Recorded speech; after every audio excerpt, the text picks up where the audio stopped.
नमस्कार दोस्तों, आप सभी का स्वागत है पेपर एनालिसिस पॉइंट के ऊपर और मैं हूं आपके साथ डीके सर। दोस्तों आज हम करने वाले हैं आपके स्कूल में कहता टेस्ट सीरीज की बात करें, उसका जो प्रथम प्रश्न पत्र है, प्रश्न पत्र की बात करें तो कौन सा आपका जीके प्रश्न पत्र है दोस्तों। ये टेस्ट कौन सा आपका मैंने टेस्ट 3, कौन सा टेस्ट आपका मैंने टेस्ट 3, और इसका हम क्या करेंगे दोस्तों, एनालिसिस करेंगे यानी कि विश्लेषण करेंगे। सबसे पहले बात करें दोस्तों मैंने टेस्ट 3 कब होता है, ये होता है दोस्तों आपके 15 फरवरी को होता है आपका 15 फरवरी 2026 को टेस्ट होता है। कब होता है दोस्तों आपके 15 फरवरी 2026 को टेस्ट होता है। सबसे पहले बात करें जब भी हम टेस्ट की शुरुआत करते हैं या किसी एग्जाम की तैयारी करते हैं तो सबसे पहले क्या याद होना चाहिए आपको। सबसे पहले दोस्तों इसका सिलेबस आपको याद होना चाहिए। तो बात करते हैं दोस्तों मैंने टेस्ट 3 के सिलेबस की, और सिलेबस का हम पूरा डिटेल से एनालिसिस कर चुके हैं। सबसे पहले बात करें आपके टॉपिक वाइज टेस्टों के माध्यम से पूरे सिलेबस को एनालिसिस किया था।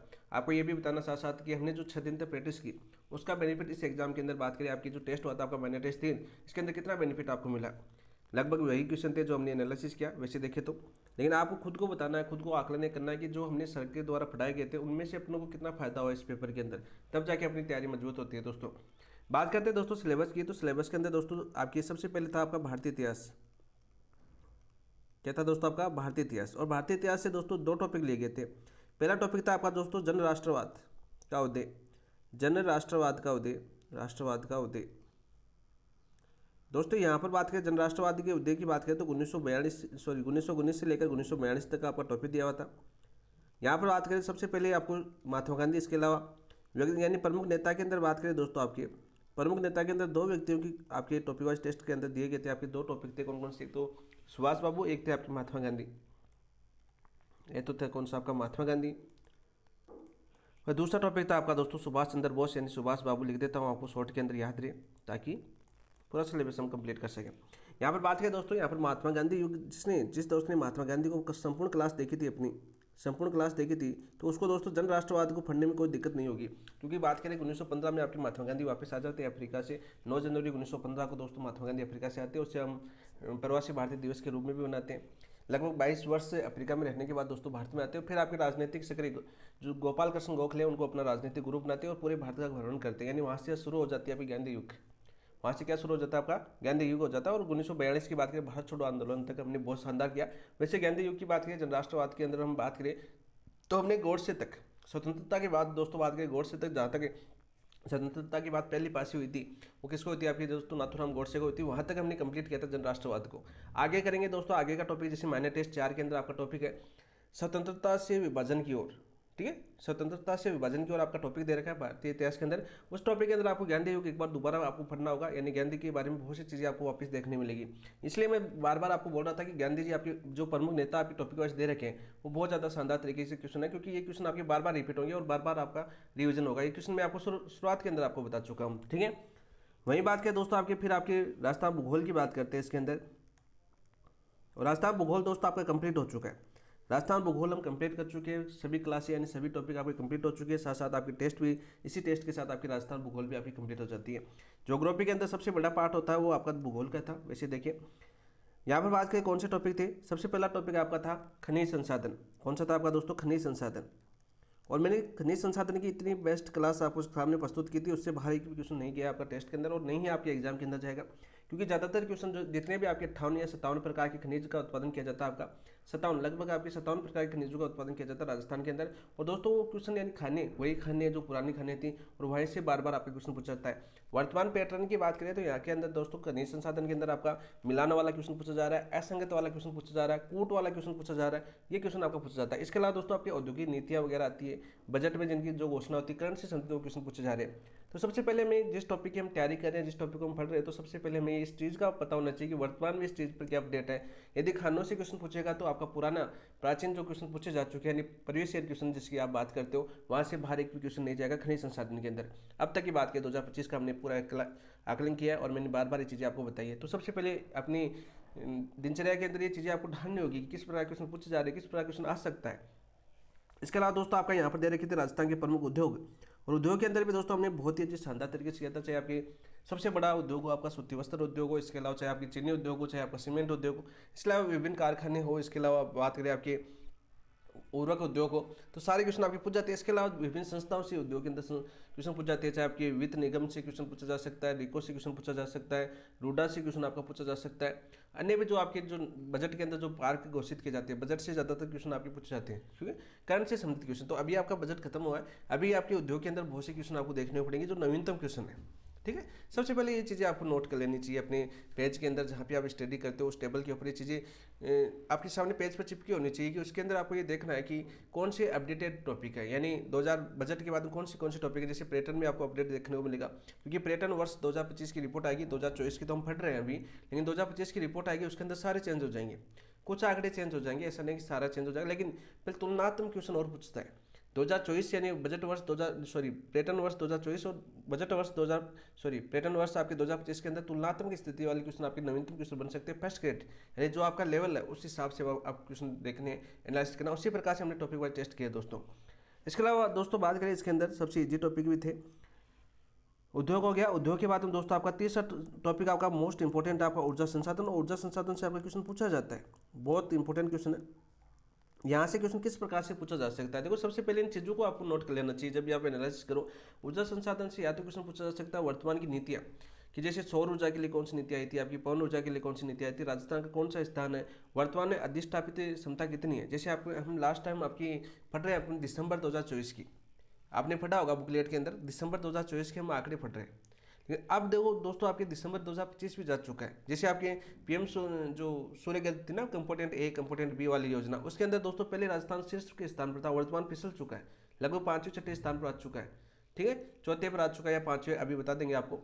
लेकिन बात करें दोस्तों आपके ये चीज़ें आपकी चेंज होती रहती है, अपडेटेड टॉपिक है, तो इन चीज़ों को आपको याद करना पड़ेगा। और बार बार इसलिए मैं टेस्ट लेता हूँ, और मैंने क्या बोला है कि रिवीजन क्लास के अंदर हम दोस्तों 2025 की जो भी बजट के बाद में अपडेट आएगी, आर्थिक समीक्षा आएगी आपकी, उसके बाद हम दोस्तों एक क्लास अपनी और होगी। तो ये सारे के सारे अपडेट टॉपिक है, सबसे पहले इन चीज़ों को नोट कर लेना। पर्यटन भी आपका इंपॉर्टेंट है, पर्यटन भी आपका अपडेट टॉपिक आएगा, पर्यटन के अंदर भी अच्छे अच्छे क्वेश्चन पूछ जाते हैं। इसके अलावा दोस्तों आपके परिवहन था आपका पांचवा टॉपिक कौन सा था आपका, परिवहन। ये 5 टॉपिक थे दोस्तों आपके राजस्थान भूगोल से।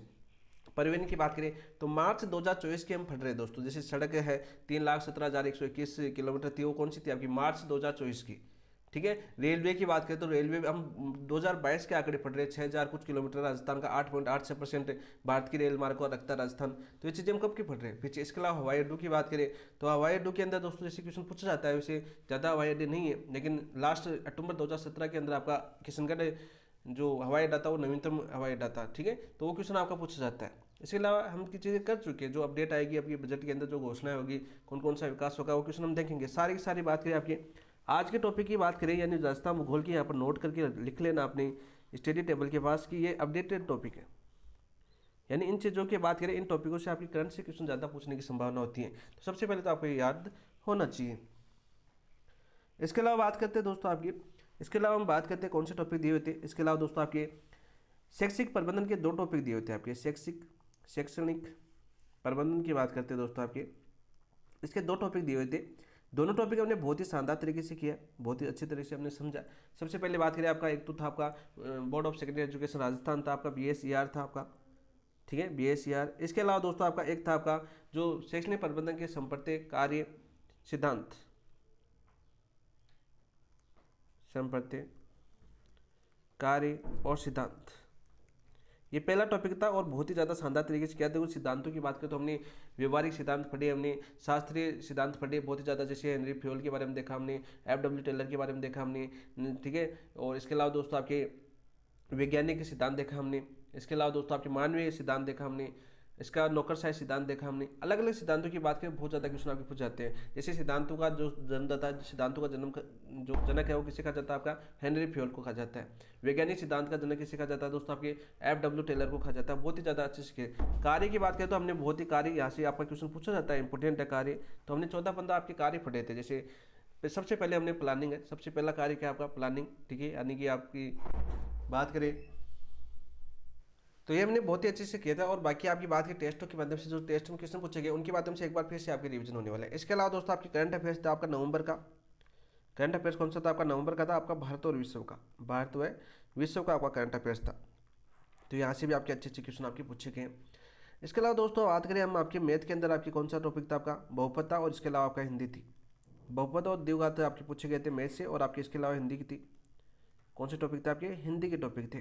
तो ये अपना सिलेबस था। सबसे पहले बात करें अपनी एग्जाम का सिलेबस था। कौन से टेस्ट का? नहीं, माइनर टेस्ट 3 का, जो हमने बहुत ही ज़्यादा शानदार तरीके से एनालिसिस के माध्यम से, आपको विश्लेषण के माध्यम से करवाया था। पहले टारगेट था अपना। तो चलिए दोस्तों, आप शुरुआत करते हैं माइनर टेस्ट 3 की। ये चीज़ें आपके लिए बहुत ज़्यादा मायने रखती है। जब भी हम टेस्ट की शुरुआत करते हैं या किसी एग्जाम की शुरुआत करते हैं, तो सिलेबस आपके लिए सबसे ज़्यादा मायने रखता है। आप दोस्तों शुरुआत करते हैं। शुरुआत करने से पहले जिन दोस्तों ने अभी तक चैनल को सब्सक्राइब नहीं किया, चैनल को सब्सक्राइब कीजिए, वीडियो को लाइक कीजिए और अपने दोस्तों के साथ शेयर कीजिए। क्लास से 2 पार्टों के अंदर होती है। पार्ट नंबर 1 के अंदर हम दोस्तों लगभग 30 से 40 क्वेश्चन करते हैं, और पार्ट नंबर 2 के अंदर आगे क्वेश्चन करते हैं जो 75 क्वेश्चन है, ताकि आपको अच्छे से समझा सके, अच्छे से आपका रिवीजन कर सके। इन क्लासों के माध्यम से दोस्तों आपको बहुत से क्वेश्चन आपको देखने को मिलेंगे मेन एग्जाम के अंदर। जैसे लास्ट टाइम 2025 के अंदर आपको क्लासों के माध्यम से लगभग 65 क्वेश्चन आपको मिले थे, क्योंकि कलाम बुकलेट की एक भी लाइन ऐसी नहीं छूटी थी जो हमने टेस्टों के माध्यम से नहीं की। प्रत्येक चारों ऑप्शन की व्याख्या की थी, और इसका बेनिफिट आपको देखने को मिलेगा एग्जाम के अंदर। 100% टेस्टों के अंदर मिल रहा है, तो एग्जाम के अंदर भी 100% आपको देखने को मिलेगा। लेकिन कंटिन्यूटी बहुत जरूरी है दोस्तों। ये मत समझना कि हमने जो क्लास की है 1 घंटा हमने दिया है तो हमारा बेकार गया। नहीं दोस्तों, ये आपके लिए एग्जाम के लिए बहुत ज़्यादा बेनिफिट है, और इन क्वेश्चनों के विश्लेषण के माध्यम से आप अपनी तैयारी को और ज़्यादा मजबूत कर सकते हो। इतना आपको वादा करते हैं। देखिए दोस्तों, आज का पहला क्वेश्चन क्या है? करंट अफेयर से हम शुरुआत करेंगे। सिंटेड सिंट्रेड रियर अर्थ परमानेंट मैग्नेट विनिर्माण योजना के संबंध में निम्नलिखित कथनों पर विचार कीजिए। निम्नलिखित कथनों पर हमें विचार करना है। सिंटेड रियर अर्थ परमानेंट मैग्नेट विनिर्माण योजना की बात करते हैं। 26 नवंबर 2025 को केंद्रीय मंत्रिमंडल ने 7280 करोड़ रुपए की परिव्यय वाली इस योजना को मंजूरी दी। बिल्कुल सत्य बात है दोस्तों। सबसे पहले तो आपको क्या याद करना है? सबसे पहले आपको योजना याद आनी चाहिए, जो आपके सिंटेड रेयर अर्थ परमानेंट मैग्नेट विनिर्माण योजना है दोस्तों। इसकी शुरुआत कब हुई थी, यानी आरंभ कब हुई थी, ये याद कर लेना दोस्तों। इंपॉर्टेंट क्वेश्चन सबसे पहले योजना से ये बनता है आपका। कब शुरुआत होती है दोस्तों? आपके 26 नवंबर 2025 को इसकी शुरुआत होती है। कितने, यानी व्यय की बात करें, कितने करोड़ इसके ऊपर व्यय किए जाएंगे? आपके 7280 करोड़ रुपये व्यय किए जाएंगे। कितने करोड़ रुपये व्यय किए जाएंगे दोस्तों? आपकी इस योजना के ऊपर 7280 करोड़ रुपये व्यय किए जाएंगे। इसके अंतर्गत दोस्तों प्रतिवर्ष भारत में 6000 मीट्रिक टन एकीकृत रेयर अर्थ परमानेंट मैग्नेट विनिर्माण क्षमता स्थापित करने का लक्ष्य रखा गया है। बिल्कुल राइट। ठीक है, कितना लक्ष्य रखा गया दोस्तों? आपके प्रतिवर्ष 6000 मीट्रिक टन एकीकृत रेयर अर्थ परमानेंट मैग्नेट विनिर्माण क्षमता का लक्ष्य रखा गया है। बिल्कुल राइट, बिल्कुल सत्य बात है दोस्तों।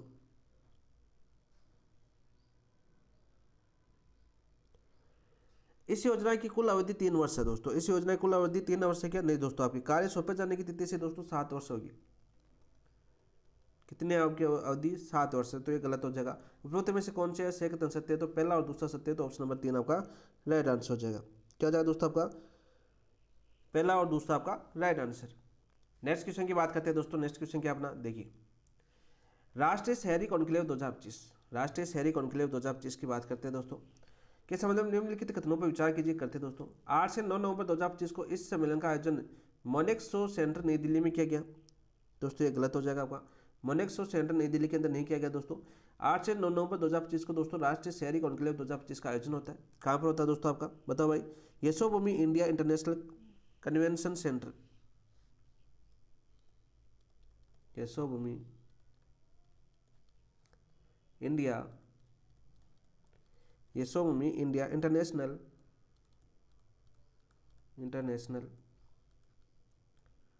कन्वेंशन सेंटर कहाँ पर दोस्तों? आपकी नई दिल्ली के अंदर। कहाँ पर दोस्तों? आपकी नई दिल्ली के अंदर। यहाँ पर दोस्तों इसका आयोजन होता है। कब होता है दोस्तों? आपके 8 से 9 नवंबर। ये डेट याद कर लेना दोस्तों। सीधा क्वेश्चन पूछा जा सकता है आपका कि राष्ट्रीय शहरी कॉन्क्लेव 2025 का आयोजन कब हुआ था दोस्तों? 8 से 9 नवंबर 2025 को हुआ था। इसकी थीम दोस्तों सतत शहरी विकास और शासन रखेगी। तो सीधा क्वेश्चन पूछ लिया आपको कि राष्ट्रीय शहरी कॉन्क्लेव 2025 जो आपका 8 से 9 नवंबर 2025 को हुआ था, कब हुआ था दोस्तों? 8 से 9 नवंबर 2025 को होता है। इसकी थीम क्या थी? तो थीम थी दोस्तों सतत शहरी विकास और शासन। क्या थी? सतत शहरी विकास और शासन। तो ऑप्शन नंबर 2 आपका बिल्कुल सत्य है दोस्तों आपका। इस सम्मेलन के दौरान स्वच्छ भारत मिशन 2.0, इस सम्मेलन के दौरान, कौन से सम्मेलन के दौरान दोस्तों? आपका राष्ट्रीय शहरी कॉन्क्लेव सम्मेलन के दौरान स्वच्छ भारत मिशन 2.0 के तहत पहाड़ी व हिमालयी शहरों पर केंद्रित 1000 करोड़ रुपए का कोष गठित किया गया है। बिल्कुल राइट। कितने करोड़ रुपए का कोष गठित किया गया दोस्तों? आपका 1000 करोड़ रुपए का कोष गठित किया गया है। उपरोक्त में से कौन सा ये कथन सत्य है? तो दूसरा और तीसरा आपका सत्य है, तो ऑप्शन नंबर 2 आपका राइट आंसर हो जाएगा। सबसे पहले बात करें दोस्तों, इसका आयोजक कौन था आपका? इन जो राष्ट्रीय शहरी कॉन्क्लेव 2025 हुआ था, इसका आयोजक कौन था? आयोजक की बात करें दोस्तों, तो आयोजक था दोस्तों इसका आवास एवं शहरी कार्य मंत्रालय, भारत सरकार। आवास एवं शहरी कार्य मंत्रालय, भारत सरकार। कौन सी सरकार से था दोस्तों? आपके भारत सरकार। तो राइट आंसर हो जाएगा दोस्तों आपका दूसरा और तीसरा आपका सही। नेक्स्ट क्वेश्चन यहाँ पर देखो दोस्तों, वर्तमान पैटर्न के अनुसार किस प्रकार से क्वेश्चन पूछा जा सकता है या किस प्रकार से क्वेश्चन पूछेंगे 2025 के पेपर आपने एनालिसिस नहीं किया, किसी भी एग्जाम की हो, ऐसा नहीं कि आपकी फर्स्ट ग्रेड की हो। तो दोस्तों यहाँ पर याद करना, सबसे पहले आपकी डेट पूछी गई है कि राष्ट्रीय कॉन्क्लेव जो जैसे इस क्वेश्चन को हम समझते हैं, ये कलाम ने पूछा है एग्जाम में किस प्रकार से यानी लैंग्वेज 2025 की बात करें, जैसे पूछा जाएगा आपको कि राष्ट्रीय शहरी कॉन्क्लेव 2025 है, यह आयोजन कब किया गया था? ये किया गया था दोस्तों 8 से 9 नवंबर 2025। कहाँ पर किया गया दोस्तों? नई दिल्ली के अंदर किया गया था। नई दिल्ली में कौन से स्थान पर हुआ था दोस्तों? आपके Yashobhoomi India international convention centre के अंदर यह आयोजन हुआ था। इसका आयोजक कौन था दोस्तों? आयोजक था दोस्तों आपके आवास एवं शहरी कार्य मंत्रालय, भारत सरकार। कौन था आयोजक? आवास एवं शहरी कार्य मंत्रालय, भारत सरकार। इसकी थीम क्या थी दोस्तों? थीम थी सतत शहरी विकास और शासन। सतत शहरी विकास और शासन इसकी थीम थी। इस सम्मेलन के दौरान दोस्तों आपके स्वच्छ भारत मिशन 2.0 के तहत हिमालयी और पहाड़ी शहरों पर केंद्रित करने के लिए कितने रुपए का यानी कितने करोड़ रुपए का बात करें कोष गठित किया जाएगा, तो आपको सीधा क्वेश्चन पूछा जा सकता है 1000 करोड़। ठीक है, इस प्रकार से 3 से 4 प्रश्न आपकी पूछे जा सकते हैं यहाँ से। ऑप्शन नंबर 2 आपका राइट आंसर हो जाएगा। नेक्स्ट क्वेश्चन की बात करते हैं दोस्तों, क्वेश्चन नंबर 3। देखिए दोस्तों, बहुत ही अच्छा क्वेश्चन है, शानदार क्वेश्चन है, पूछा जा सकता है। नवंबर 2025 की बात करें, केंद्रीय वाणिज्य एवं उद्योग मंत्रालय, कौन सा आपका? केंद्रीय वाणिज्य एवं उद्योग मंत्रालय के विभिन्न राज्यों के उत्पादों को जीआई टैग प्रदान किया गया। कब किया गया दोस्तों? नवंबर 2025 के अंदर। इस संबंध में निम्नलिखित को सही सम्मिलित कीजिए। सही सम्मिलित करना है दोस्तों हमें। एक कॉलम में दे रखे दोस्तों आपके जीआई टैग प्राप्त उत्पाद, दूसरे में दे रखे दोस्तों संबंधित राज्य। संबंधित राज्य दे रखा है, चलो देख के बात करते हैं दोस्तों। सबसे पहले बात करते हैं दोस्तों अंबाजी सफ़ेद मार्बल। दोस्तों ये कहाँ से आपका उत्पादन किया जाता है दोस्तों? आपके ये किया जाता है दोस्तों आपके बनासकाठा। बनासकाठा कहाँ पर पड़ता है दोस्तों? गुजरात के अंदर। बनासकाठा, गुजरात। पन्ना डायमंड, पन्ना डायमंड की बात करें दोस्तों, आपके पन्ना डायमंड कहाँ से उत्पन्न किया जाता है? आपका मध्य प्रदेश से। पन्ना को अन्य किस नाम से जाना जाता है दोस्तों? आपके हरिअग्नि। लेपचा वाद्य यंत्र, लेपचा वाद्य यंत्र की बात करें तो आपका दोस्तों आपके सिक्किम से। कहाँ से उत्पादन किया जाता है दोस्तों? आपके सिक्किम से आपके लेपचा वाद्य यंत्र उत्पादन किया जाता है। क्या होता है आपका लेपचा वाद्य यंत्र? 3 तारों वाला एक तुकबुक बांसुरी पुमटोक पुलित वाद्य यंत्र होता है आपका। पूछा जा सकता है आपका क्या होता है दोस्तों? आपका लेमचा समुदाय का जो लेमचा वाद्य यंत्र है, 3 तारों वाला, 3 तारों वाला। इन तार कितने होते हैं आपके दोस्तों? 3 होते हैं। 3 तारों वाला तुंगबुक तथा बांसुरी जैसा पुमटोग पुलित वाद्य यंत्र, पुलित वाद्य यंत्र। सीधा क्वेश्चन आपका पूछा जा सकता है कि लेमचा वाद्य यंत्र जिसको जीआई टैग मिला कब? नवंबर 2025 में। इसकी प्रमुख विशेषता क्या है, क्या किस प्रकार का है? तो दोस्तों 3 तारों वाला एक तुंगबुके तथा बांसुरी जैसा पुमटोंग पुलित वाद्य यंत्र होता है। कौन सा आपका? लेपचा वाद्य यंत्र। कौन से राज्य के अंदर है दोस्तों? आपके सिक्किम के अंदर। तो दोस्तों राइट आंसर क्या हो जाएगा आपका? राइट आंसर हो जाएगा 1-3-2। 1-3-2 कौन से में आपका? 1-3-2 आपके ऑप्शन नंबर 3 के अंदर है, तो ऑप्शन नंबर 3 आपका राइट आंसर हो जाएगा। नेक्स्ट क्वेश्चन की बात करते हैं दोस्तों, क्वेश्चन नंबर 4 क्या है? देखो दोस्तों, G20 समिट 2025, ये मोस्ट इंपोर्टेंट क्वेश्चन यहाँ से बन सकता है। G20 समिट और काफ़ी चर्चा के अंदर भी रहा था। और अब आपका जैसे आपकी फाइल आई है एब्स्ट्रैक्ट फाइल, इसके अंदर G20 सम्मेलन की फिर चर्चा में आ गया। ठीक है दोस्तों, G20 समिट 2025 के संबंध में निम्नलिखित कथनों पर विचार कीजिए। चलो विचार करते हैं। G20 समिट 2025 के संबंध में निम्नलिखित कथनों पर हमें विचार कीजिए। चलो करते हैं। सबसे पहले बात करें दोस्तों, आपका संस्करण कौन सा था आपका? ये इस समिट का आयोजन 22-23 नवंबर मेलबर्न ऑस्ट्रेलिया के अंदर हुआ। कहाँ पर हुआ दोस्तों? आपके मेलबर्न ऑस्ट्रेलिया के अंदर हुआ क्या? नहीं दोस्तों, ये पहला गलत हो जाएगा आपका। 22-23 नवंबर दोस्तों 2024 को, ये 2024 की बात कराइए। कब हुआ था दोस्तों आपका? 2024, 22 से 23 नवंबर 2024 को तक है। कहाँ पर होता है दोस्तों? ये होता है दोस्तों आपके जोहान्सबर्ग। कहाँ पर होता है दोस्तों? आपके जोहान्सबर्ग। जोहान्सबर्ग कहाँ पर स्थित है दोस्तों? आपके अफ्रीका के अंदर। कौन से अफ्रीका के अंदर? आपकी दक्षिणी अफ्रीका के अंदर। याद करना दोस्तों, जोहान्सबर्ग एक क्वेश्चन बनता है आपका राजनीति के अंदर भी। तो दोस्तों बात करें G20 समिट 2025 कहाँ पर होता है दोस्तों? आपके जोहान्सबर्ग दक्षिणी अफ्रीका के अंदर होती है 22 से 23 नवंबर 2024 को। कौन सा संस्करण था दोस्तों? आपका 20वां संस्करण था। कौन सा संस्करण था आपका? 20वां संस्करण था, बिल्कुल राइट। इस समिट के दौरान भारत ने G20 मुक्त उपग्रह डेटा साझेदारी की स्थापना की पहल प्रस्तुत की, बिल्कुल राइट। इस समिट के दौरान G20 समिट 2025 के दौरान भारत ने G20 मुक्त उपग्रह डेटा साझेदारी की स्थापना पहल प्रस्तुत की, बिल्कुल सत्य बात है दोस्तों। 25 होना चाहिए, मतलब 22 से 23 नवंबर 25, तो यहाँ पर 25 कर लेना दोस्तों, ठीक है। 2025 24 लिख दिया मैंने कलाम की तरह। तो यहाँ पर बात करें इस समिट का आयोजन दोस्तों 22 से 23 नवंबर 2025 को जोहान्सबर्ग दक्षिण अफ्रीका के अंदर हुआ। यहाँ पर दोस्तों बात करें कौन सा संस्करण था? आपका 20वां संस्करण था। इस समिट के दौरान भारत ने G20 मुक्त उपग्रह डेटा साझेदारी की स्थापना की पहल प्रस्तुत की। उपरोक्त में से कौन सा या से कथन सत्य है? तो दोस्तों केवल बी और सी सत्य, तो ऑप्शन नंबर 2 आपका राइट आंसर हो जाएगा। सबसे पहले बात करें दोस्तों आपकी इसकी अध्यक्षता किसने की थी? अध्यक्षता की बात करें दोस्तों सबसे पहले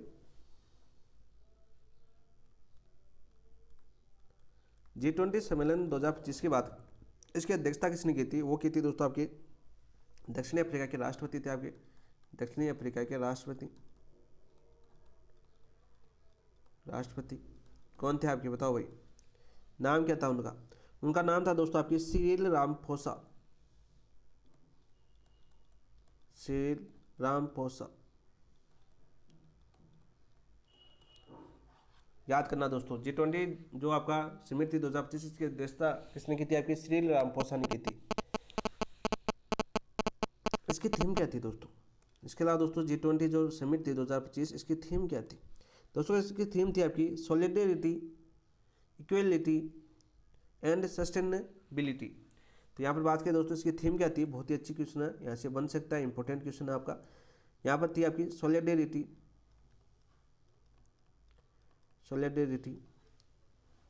इसके अलावा बात करें दोस्तों आपकी इक्वलिटी एंड सस्टेनेबिलिटी,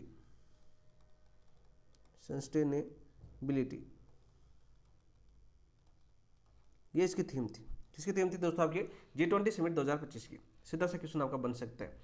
थीम भी पूछी जा सकती है, कितना तारीख तक बात करें, अध्यक्षता पूछी जा सकती है। अब जैसे कलाम ने क्वेश्चन पूछा है तो एग्जाम में किस प्रकार का क्वेश्चन बन सकता है? यहाँ से करंट अफेयर से सीधा क्वेश्चन पूछा जा सकता है कि G20 समिट जो आपका 22-23 नवंबर 2025 को हुआ था, वो आपके जोहान्सबर्ग दक्षिण अफ्रीका के अंदर हुआ था। इसके बाद करें इस G20 सम्मेलन 2025 या G20 समिट 2025 की थीम दोस्तों आपके सॉलिडेरिटी, इक्वलिटी एंड सस्टेनेबिलिटी पर आधारित थी, बिल्कुल राइट। तीसरा कथन आपका पूछ लिया जाएगा कि G20 समिट 2025 जो आपका 23 से नवंबर 2025 के अंदर होता है, उसकी अध्यक्षता दोस्तों आपके सिरिल रामाफोसा ने की थी, जो आपके मेलबर्न यानी बात करें ऑस्ट्रेलिया के राष्ट्रपति थे। इस प्रकार से आपको असत्य कथन पूछा जा सकता है, लेकिन ये आपके दक्षिण अफ्रीका के राष्ट्रपति थे। किसके थे? आपके दक्षिण अफ्रीका से। खुद के दिमाग में घोड़े दौड़ाना, आपको सोचना है कि किस प्रकार से क्वेश्चन बन सकता है, तभी जाके आप इस टॉपिक को और ज़्यादा मजबूत कर सकते हो, अपने आकलन अपना और ज़्यादा अच्छा कर सकते हो, आप करंट अफेयर्स को और ज़्यादा अच्छे से याद कर सकते हो। हर लाइन को एक क्वेश्चन समझना। जैसे वर्तमान पैटर्न की बात करें, आरपीएससी ने एनसीईआरटी की प्रत्येक लाइन को एक क्वेश्चन बना दिया, ठीक है। प्रत्येक लाइन एक क्वेश्चन हो चुकी है आपकी, चाहे कैसी भी लाइन हो आपकी। तो इन चीज़ों के साथ अपडेट होना पड़ेगा दोस्त, और अपने आप को समझना होगा कि हम किस प्रकार से हैं, किस प्रकार से स्टडी कर सकते हैं। अपना पैटर्न चेंज करना ही होगा, नोट्सों के बदले कोचिंग के ऊपर डिपेंड मत होना। सेल्फ स्टडी आपको सबसे ज़्यादा करनी पड़ेगी, यानी एक टीचर आपको कितना कंटेंट करवा सकता है। उसके अलावा आपको सेल्फ भी बहुत ज़्यादा कुछ पढ़ना पड़ेगा, बुकों को और ज़्यादा अच्छे से गहन तरीके से अध्ययन करना पड़ेगा। तो इसी तरह दोस्तों अपनी MCQ क्लास की बात करें, आप ज्वाइन कर सकते हो। सबसे पहले बात करें, आप ये टेस्ट दे सकते हो। आप ये टेस्ट कहाँ पर दे सकते हो दोस्तों? अपनी ऐप के ऊपर, और ऐप का नाम क्या है दोस्तों? अपनी PAP बाय DK सर। किस पर दे सकते हो? PAP by DK sir. इस ऐप के ऊपर दोस्तों अपना ये टेस्ट दे सकते हो। सबसे पहले इसी सिलेबस के अनुसार, यानी शेड्यूल के अनुसार, सिलेबस के अनुसार दोस्तों 6 दिन जो अपनी तैयारी होती है लाइब्रेरी बैच की तरह, उसी तरह तैयारी करते हैं। वो भी कैसे? आपके टॉपिक वाइज टेस्ट। क्या होते हैं दोस्तों? आपके टॉपिक वाइज टेस्ट होते हैं, और पूरी खाल दे लेते हैं इसके अंदर दोस्तों। टॉपिक वाइज टेस्टों के अंदर उस टॉपिक की प्रत्येक चीज़ को यानी पॉइंट टू पॉइंट हम समझने का प्रयास करते हैं, क्योंकि और इनका टेस्ट होने के बाद दोस्तों, इस टेस्ट होने के बाद इसका वीडियो एनालिसिस के माध्यम से बहुत शानदार तरीके से आपको उस टॉपिक को पूरा याद करवाने किया जाता है। इसके अलावा दोस्तों इसकी PDF आपको इसी ऐप के ऊपर आपको मिल जाएगी। इसके बाद हम दोस्तों आपका इसी सिलेबस का जो आपका साप्ताहिक टेस्ट होता है, जैसा कि अपना शेड्यूल चल रहा है उसी के अनुसार आपका साप्ताहिक टेस्ट होता है। इस टेस्ट के बाद में दोस्तों जैसे आप अभी देख रहे हो इसका एनालिसिस करें हम वीडियो के माध्यम से। अभी आप देख ही रहे हो कौन सा आपका मैंने टेस्ट 3 का एनालिसिस करें, 7वां टेस्ट कौन सा आपका मैंने टेस्ट 3, ये हो चुका है। यदि आपने ये टेस्ट नहीं दिया तो आप इस ऐप के ऊपर सबसे पहले टेस्ट दीजिए और फिर इस क्लास को देखिए, फिर देखिए अपने आप में कितना सुधार होता है। ठीक है, पहले कंटिन्यूटी बनानी होगी दोस्तों, ऐसे नहीं होगा आपका, मतलब हर चीज़ को आपको समझना होगा। ठीक है, आप ये सोचोगे हम खुद कर लेंगे, नहीं दोस्तों, खुद से कुछ नहीं होगा आज तक कल। इसका एनालिसिस मैंने टेस्ट इनका हो रहा है, आप यहाँ पर देख सकते हो, और इसकी पीडीएफ दोस्तों इसी ऐप के ऊपर मिलेगी। इसके बाद हम जैसे दोस्तों आपका जैसे 4 टेस्ट हो जाएंगे तो आपका कौन सा होगा, रिवीजन टेस्ट होगा। और रिवीजन टेस्ट के अंदर दोस्तों रिवीजन टेस्ट की बात करें, जैसे आपका मेजर टेस्ट 1 होगा ना, उससे पहले दोस्तों आपके सभी टॉपिकों के जितने टॉपिक हो चुके हैं सभी टॉपिकों के दोस्तों आपके टॉपिक की बात करें, प्रीवियस ईयर क्वेश्चन जो वर्तमान 2025 में पूछे गए कलाम बुकलेट के अंदर दिए हुए, उन सभी के दोस्तों आपके रिवीजन टेस्ट होंगे। सबसे पहले तो रिवीजन टेस्ट होंगे आपके 6 दिन, और दोस्तों फिर इन रिवीजन टेस्टों का एनालिसिस भी करेंगे हम वीडियो के माध्यम से, एनालिसिस भी करेंगे। उसके बाद हम दोस्तों आपका रिवीजन टेस्ट होगा, आपका जो आपका कलाम वाला टेस्ट होगा वो टेस्ट होगा, यानी इस टेस्ट की भी हम दोबारा रिवीजन करेंगे। तो आप देख सकते हो इन सभी टॉपिक का एक बार फिर से आपका क्या हो जाएगा, आपका रिवीजन हो जाएगा, यानी बहुत ज़्यादा। यानी एक टॉपिक के अंदर टेस्ट सीरीज का क्या मतलब है, इस टेस्ट सीरीज के अनुसार कलाम कहता है कि मैं 3 से 4 बार कोर्स कंप्लीट करवाता हूँ। तो वो कैसे करवाता है, वो सारी चीज़ें आपको इस क्लास के माध्यम से, आपको एनालिसिस के माध्यम से देखने को मिलेगी। जिस प्रकार से रीट मेंस का हमने 4 बार किया है, उसी प्रकार से आपके फर्स्ट ग्रेड का आपको बहुत ही ज़्यादा शानदार तरीके से करने वाले। अब तक बात करें मैंने टेस्ट 3 तक हमने सारे टॉपिक कंप्लीट कर चुके हैं। राजस्थान की ज्योग्राफी आप कंप्लीट हो चुकी है। इसके अलावा दोस्तों आपके इतिहास, भारतीय इतिहास के अंदर प्रमुख नेता आपके अंतिम टॉपिक आ चुका है, प्रमुख नेता आपका अंतिम टॉपिक है वो आ चुका है। तो आप देख सकते हो टॉपिक वाइज टेस्ट के माध्यम से कर सकते हो। पीएपी वाई डीके सर आप प्ले स्टोर पर जाकर डाउनलोड कर सकते हो। और आपकी बात करें इस टेस्ट के ऊपर आप एक बार जाके देखना, विजिट करना और अपने टेस्टों को आकलन करना, अब जो पढ़ रहे हो उसका आकलन करना, उसके बाद में बताना दोस्तों कैसा है। जब तक खुद नहीं देखोगे तब तक भरोसा भी नहीं होगा। तो आप खुद जाके विजिट कीजिए, देखने के बाद इन चीज़ों को आप कमेंट के अंदर बताना, यूट्यूब के ऊपर बताना। एक बार 1 सप्ताह के लिए तैयारी करना अपने साथ, हमारे साथ मिलकर तैयारी करो एक बार 1 सप्ताह तक। जैसे आज आपकी मैंने टेस्ट 4 का आपको शाम को एक क्लास होगी आपकी, जिसके अंदर दोस्तों आपके लाल पाल और बाल फटेंगे, लाल बाल और पाल फटेंगे, यानी कि बात करें दोस्तों लाला लाजपत राय, बाल गंगाधर तिलक, और एक टॉपिक कौन सा आपका लास्ट बताओ भाई, पाल, विपिन चंद्र पाल। ये टॉपिक आपका होने वाला है। लाला लाजपत राय बहुत ही ज़्यादा, लाहौर वाला क्वेश्चन बहुत बार पूछा जाता है, लाठी वाला, बाल गंगाधर तिलक बहुत बार क्वेश्चन ऐसे पूछा जाता है। और आपकी बात करें विपिन चंद्र पाल, विपिन चंद्र पाल से सीधे क्वेश्चन पूछे जाते हैं, जैसे इनका समाचार क्वेश्चन पूछा जाता है। इसमें इन्होंने किस समाचार पत्र में ब्रिटिश की बात करें आपके जैसे आलोचना की थी, इस पर क्वेश्चन आपके पूछे जाते हैं। प्रीवियस ईयर क्वेश्चन हम एनालिसिस कर चुके हैं पूरे। आज आपका इसका टेस्ट होगा, शाम को इसका एनालिसिस होगा और आपकी माने टेस्ट 4 की शुरुआत हो जाएगी। तो आप इसका टेस्ट जरूर देना, जो अभी तक जुड़ना चाहते हैं, पहले वाले टेस्ट हो चुके हैं आपके, वो देते रहना, लेकिन आगे की तैयारी की शुरुआत करते हैं माने टेस्ट 4 तक। और इसके बाद में दोस्तों आपका आधा सिलेबस का आपका कंप्लीट हो जाएगा। माने टेस्ट 4 की बात करें आधा सिलेबस हो जाएगा, क्योंकि 10 टेस्ट है आपके पूरे टोटल माने टेस्टों के अंदर, और 10 टेस्टों के माध्यम से आपका सिलेबस पूरा करवाया जा रहा है। तो आधा टेस्ट आपका माने इस टेस्ट के साथ आधा सिलेबस हम कंप्लीट कर लेंगे दोस्तों। या इसके बाद में दोस्तों शायद मैंने 500 रुपये देखेंगे अभी सिलेबस के अनुसार। तो चलिए दोस्तों अपने क्वेश्चनों के ऊपर आते हैं। इन चीज़ों को तो आपको याद करना है, देखना है सबसे पहले क्या कर रहे हैं हम, क्या है अपना शेड्यूल। ये क्वेश्चन हो चुका है आपका। क्वेश्चन नंबर 5 की बात करते हैं। अक्टूबर 2025 में किसी दक्षिण अफ्रीका देश बोलीविया का राष्ट्रपति चुना गया। इंपॉर्टेंट क्वेश्चन है, पूछा जा सकता है, क्योंकि अंतर्राष्ट्रीय आपके करंट अफेयर्स क्वेश्चन भी है। ज़्यादातर आपके राजस्थान से संबंधित पूछे गए 2025 के अंदर। अक्टूबर 2025 में किसी दक्षिण अमेरिकी देश बोलीविया, और दक्षिण अमेरिकी देशों की बात करें आपके दोस्तों, दक्षिण अमेरिकी महाद्वीप है, बहुत ज़्यादा चर्चा में रहा है। तो उस क्वेश्चन को आपको याद करना दोस्तों, सबसे पहले याद करना ही करना है। वहाँ से क्वेश्चन आपका छपेगा, क्या राजनीतिक माहौल हुई क्या नहीं हुई, तो वहाँ से आपके ऊपर डिपेंड करता है। वहाँ से क्वेश्चन पूछने की संभावना 99% है दोस्तों। बोलीविया का राष्ट्रपति किसे चुना गया आपका, जॉर्ज टूडो क्यूरोगा, रोड्रिगो पाज, जेवियर मिलेई और जोस एंटोनियो कास्ट। तो राइट आंसर क्या हो जाएगा दोस्तों आपका, 5 का राइट आंसर क्या हो जाएगा दोस्तों आपका, रोड्रिगो पाज को दक्षिण अफ्रीका यानी दक्षिण अमेरिकी देश की बोलीविया का राष्ट्रपति चुना गया है आपका। तो ऑप्शन नंबर 2 आपका राइट आंसर हो जाएगा। क्या हो जाएगा, ऑप्शन नंबर 2। कब चुना गया, अक्टूबर 2025 के अंदर। नेक्स्ट क्वेश्चन की बात करते हैं। नोट लगा के याद कर लेना दोस्तों, चर्चा का विषय, और चर्चा वाले क्वेश्चन आपका पूछा जाता है आपका कौन सा, आपका वेनेजुएला। और यहाँ के राष्ट्रपति कौन थे आपके दोस्तों, राष्ट्रपति थे आपके मादुरो थे ना आपके राष्ट्रपति, मादुरो। उनकी पत्नी से तो उठा लिया था दोस्तों, किसने, अमेरिका ने। ये चर्चा वाला क्वेश्चन है। और इसके बाद में दोस्तों क्या क्या राजनीतिक घटनाएं हुई आपके अमेरिका के अंदर और आसपास के जैसे यूरोप के अंदर, और आपकी बात करें दक्षिण अमेरिका महाद्वीप के अंदर क्या क्या कथन आए, क्या क्या बयान आए, ठीक है, यूएन ने क्या बयान दिया, यूरोप ने क्या बयान दिया, भारत का क्या प्रक्रिया रही, यहाँ से क्वेश्चन पूछने की संभावना ज़्यादा होती है। लास्ट पॉलिटिकल साइंस वाले दोस्तों को तो यहाँ पर अपडेट होना ही होना है।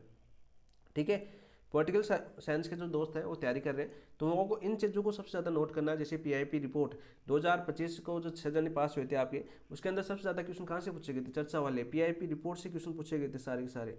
ठीक है, तो आप देख सकते हो गूगल के ऊपर आप सर्च करके उन रिपोर्टों को देख सकते हो कौन कौन सी घटनाएं घटित हुई है, तो इन चीज़ों को आपको नोट करना ही पड़ेगा दोस्तों।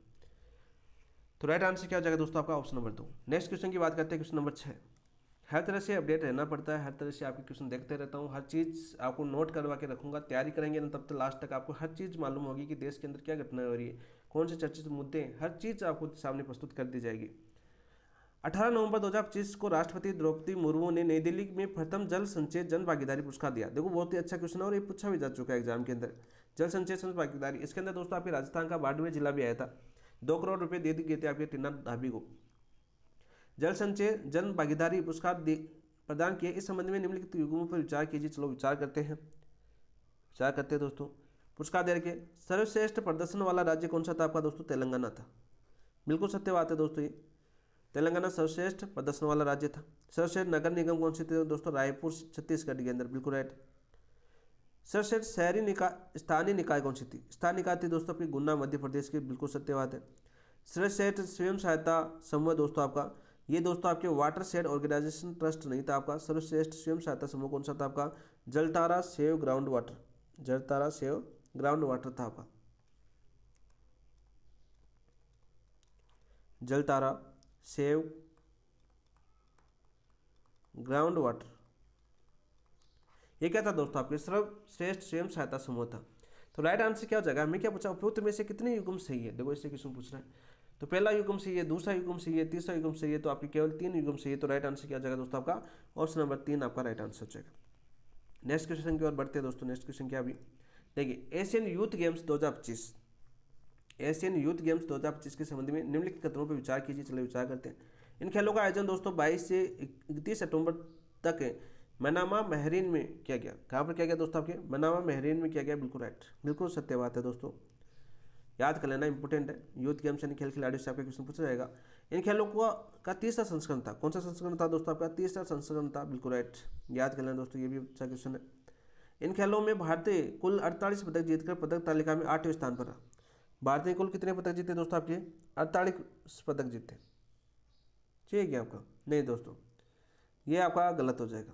ठीक है, ये आपका गलत हो जाएगा। भारत का प्रदर्शन, इन खेलों में 48 पदक जीतकर पदक तालिका में 8वें स्थान पर रहा, 6ठे स्थान पर आता दोस्तों, 6ठे स्थान पर। इन खेलों में भारतीय महिला खिलाड़ियों का योगदान देश के कुल पदकों में आधे से अधिक रहा। महिला खिलाड़ियों का योगदान बहुत अच्छा रहा दोस्तों, बिल्कुल सत्य बात है। उपयुक्त में से कौन सा है कथन सत्य है, सत्य पूछा तो पहला, दूसरा और चौथा सही, तो ऑप्शन नंबर 1 आपका राइट आंसर हो जाएगा। ठीक है, सबसे पहले बात करें दोस्तों, आपके अंतर्राष्ट्रीय करंट भी आएगा आपका, इसलिए भारतीयों को याद नहीं करना आपको। अंतर्राष्ट्रीय करंट आएगा तो आपको विश्व का भी याद होना चाहिए। तो प्रथम स्थान इन खेलों में किसने प्राप्त किया था दोस्तों आपके, प्रथम स्थान की बात करें तो प्रथम स्थान प्राप्त किया था अपने चीन ने। अपने पड़ोसी देश कौन सा आपका, चीन है दोस्तों। चीन ने प्रथम स्थान प्राप्त किया था। कितने पदक जीते दोस्तों आपके, बताओ भाई, 63 स्वर्ण पदक जीते थे इसने। स्वर्ण पदक के साथ दोस्तों प्रथम स्थान किसने प्राप्त किया, चीन ने प्राप्त किया। इसके बाद में दोस्तों आपके द्वितीय स्थान किसने किया, आपका उज्बेकिस्तान ने। इसके अंदर दोस्तों आपके द्वितीय स्थान किसने प्राप्त किया इस खेल प्रतियोगिता के अंदर, उज्बेकिस्तान ने। किसने किया दोस्तों आपके, उज्बेकिस्तान ने। उज्बेकिस्तान कितने पदक जीते दोस्तों आपके, उज्बेकिस्तान ने, बताओ भाई, पदक कितने जीते आपके, 37 स्वर्ण थे आपके, 37 स्वर्ण पदक जीते। इसके अलावा दोस्तों तृतीय स्थान किसने प्राप्त किया आपका, कजाकिस्तान ने। तृतीय स्थान की बात करें तो तृतीय स्थान किसने प्राप्त किया दोस्तों आपकी, कजाकिस्तान ने।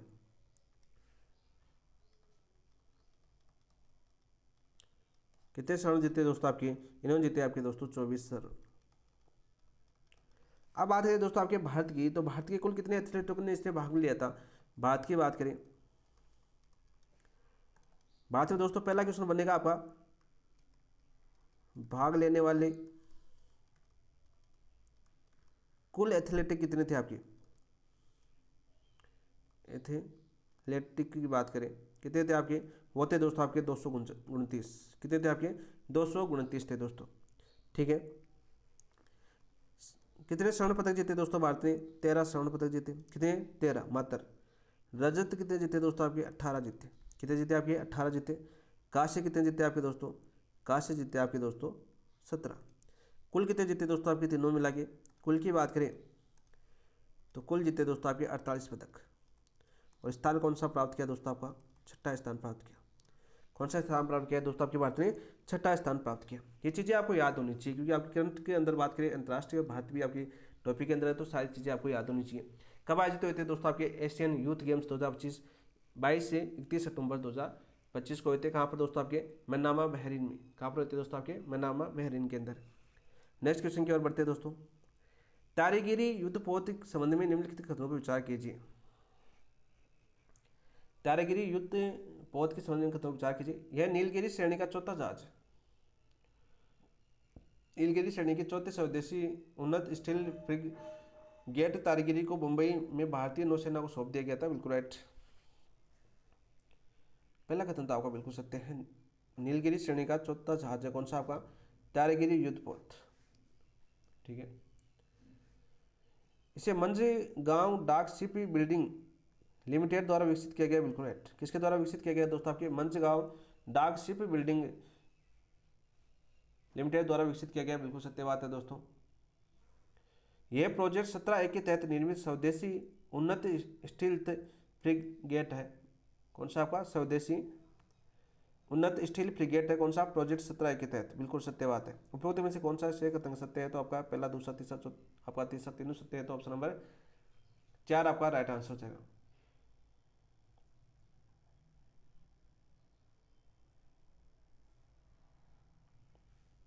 यहाँ पर नोट लगा के याद कर लेना दोस्तों। नौसेना को सौंपा गया, नौसेना को सौंपा गया कब, कब सौंपा गया दोस्तों, डेट याद कर लेना दोस्तों आपका 28 नवंबर 2025 को। 28 नवंबर 2025 को किसको सौंपा गया दोस्तों, आपके नौसेना को ये सौंपा गया। सीधा सा क्वेश्चन पूछा जा सकता है।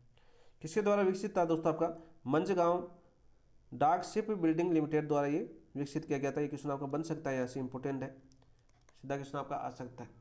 इस जहाज में दोस्तों आपके किस किस को समाहित किया गया, इस जहाज के अंदर युद्ध पोत आपका क्या, आपका युद्ध पोत कौन कौन सी मिसाइल ले सकता है दोस्तों आपके, इसके अंदर दोस्तों आपके ब्रह्मोस, भारत की सबसे बेस्ट मिसाइल है कौन सी आपकी, ब्रह्मोस, ये भी जहाज दाग सकता है। इसके अलावा दोस्तों आपके इसके ऊपर छिंदरमिमी SRGM गन है।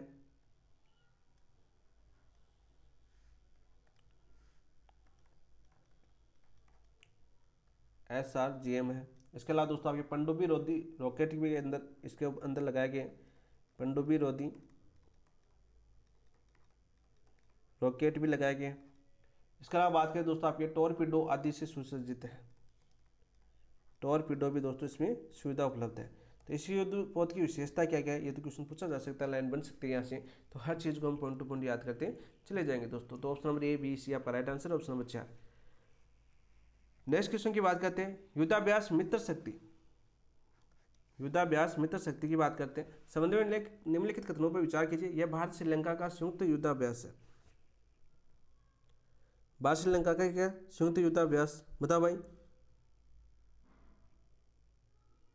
तो बिल्कुल सत्य बात है, ये तो बिल्कुल सत्य बात है। ठीक है, तो यहाँ पर बात करते हैं दोस्तों मित्र शक्ति 2025, मित्र शक्ति 2025 की बात करते हैं, 2025 की बात करते हैं। सबसे पहले आपको याद होना चाहिए संस्करण कौन सा था आपका, संस्करण की बात करें तो संस्करण था आपका 11वां। कौन सा था आपका दोस्तों, 11वां संस्करण था। सीधा सा क्वेश्चन पूछा जा सकता है। आयोजन कब हुआ था दोस्तों इसका, आयोजन की बात करें दोस्तों, आयोजन होता है आपका 10 से 23 नवंबर 2025 को। 10 से 23 नवंबर 2025 को दोस्तों इसका आयोजन होता है।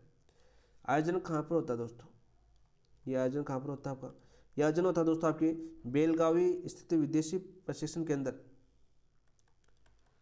विदेशी प्रशिक्षण केंद्र कहाँ पर है दोस्तों आपका? ये विदेशी प्रशिक्षण केंद्र आपका स्थित है आपका दोस्तों बेलगावी में, बेलगावी में स्थित है। और बेलगावी कहाँ पर पड़ता है दोस्तों? आपके कर्नाटक के अंदर। कहाँ पर पड़ता है दोस्तों? कर्नाटक के अंदर। यहाँ पर दोस्तों ये युद्ध अभ्यास होता कब? 10 से 23 नवंबर तक बेलगावी कर्नाटक में किया गया। बिल्कुल इसका संस्करण 9वां था क्या? नहीं दोस्तों 11वां था, तो ये गलत हो जाएगा आपका। सत्य नहीं है तो केवल सही सत्य नहीं, तो ऑप्शन नंबर 2 आपका राइट आंसर हो जाएगा दोस्तों। नेक्स्ट क्वेश्चन की बात करते हैं। India skills report 2025, India skills report 2025 के संबंध में निम्नलिखित कथनों पर विचार कीजिए। चलिए विचार करते हैं। वर्ष 2026 में भारत की महिला रोजगार क्षमता 51.5% रहेगी। वर्ष 2025 की बात करें दोस्तों, वर्ष 2026 में भारत की महिला रोजगार क्षमता 51.5% रहेगी। सही बात है क्या दोस्तों? बताओ भाई।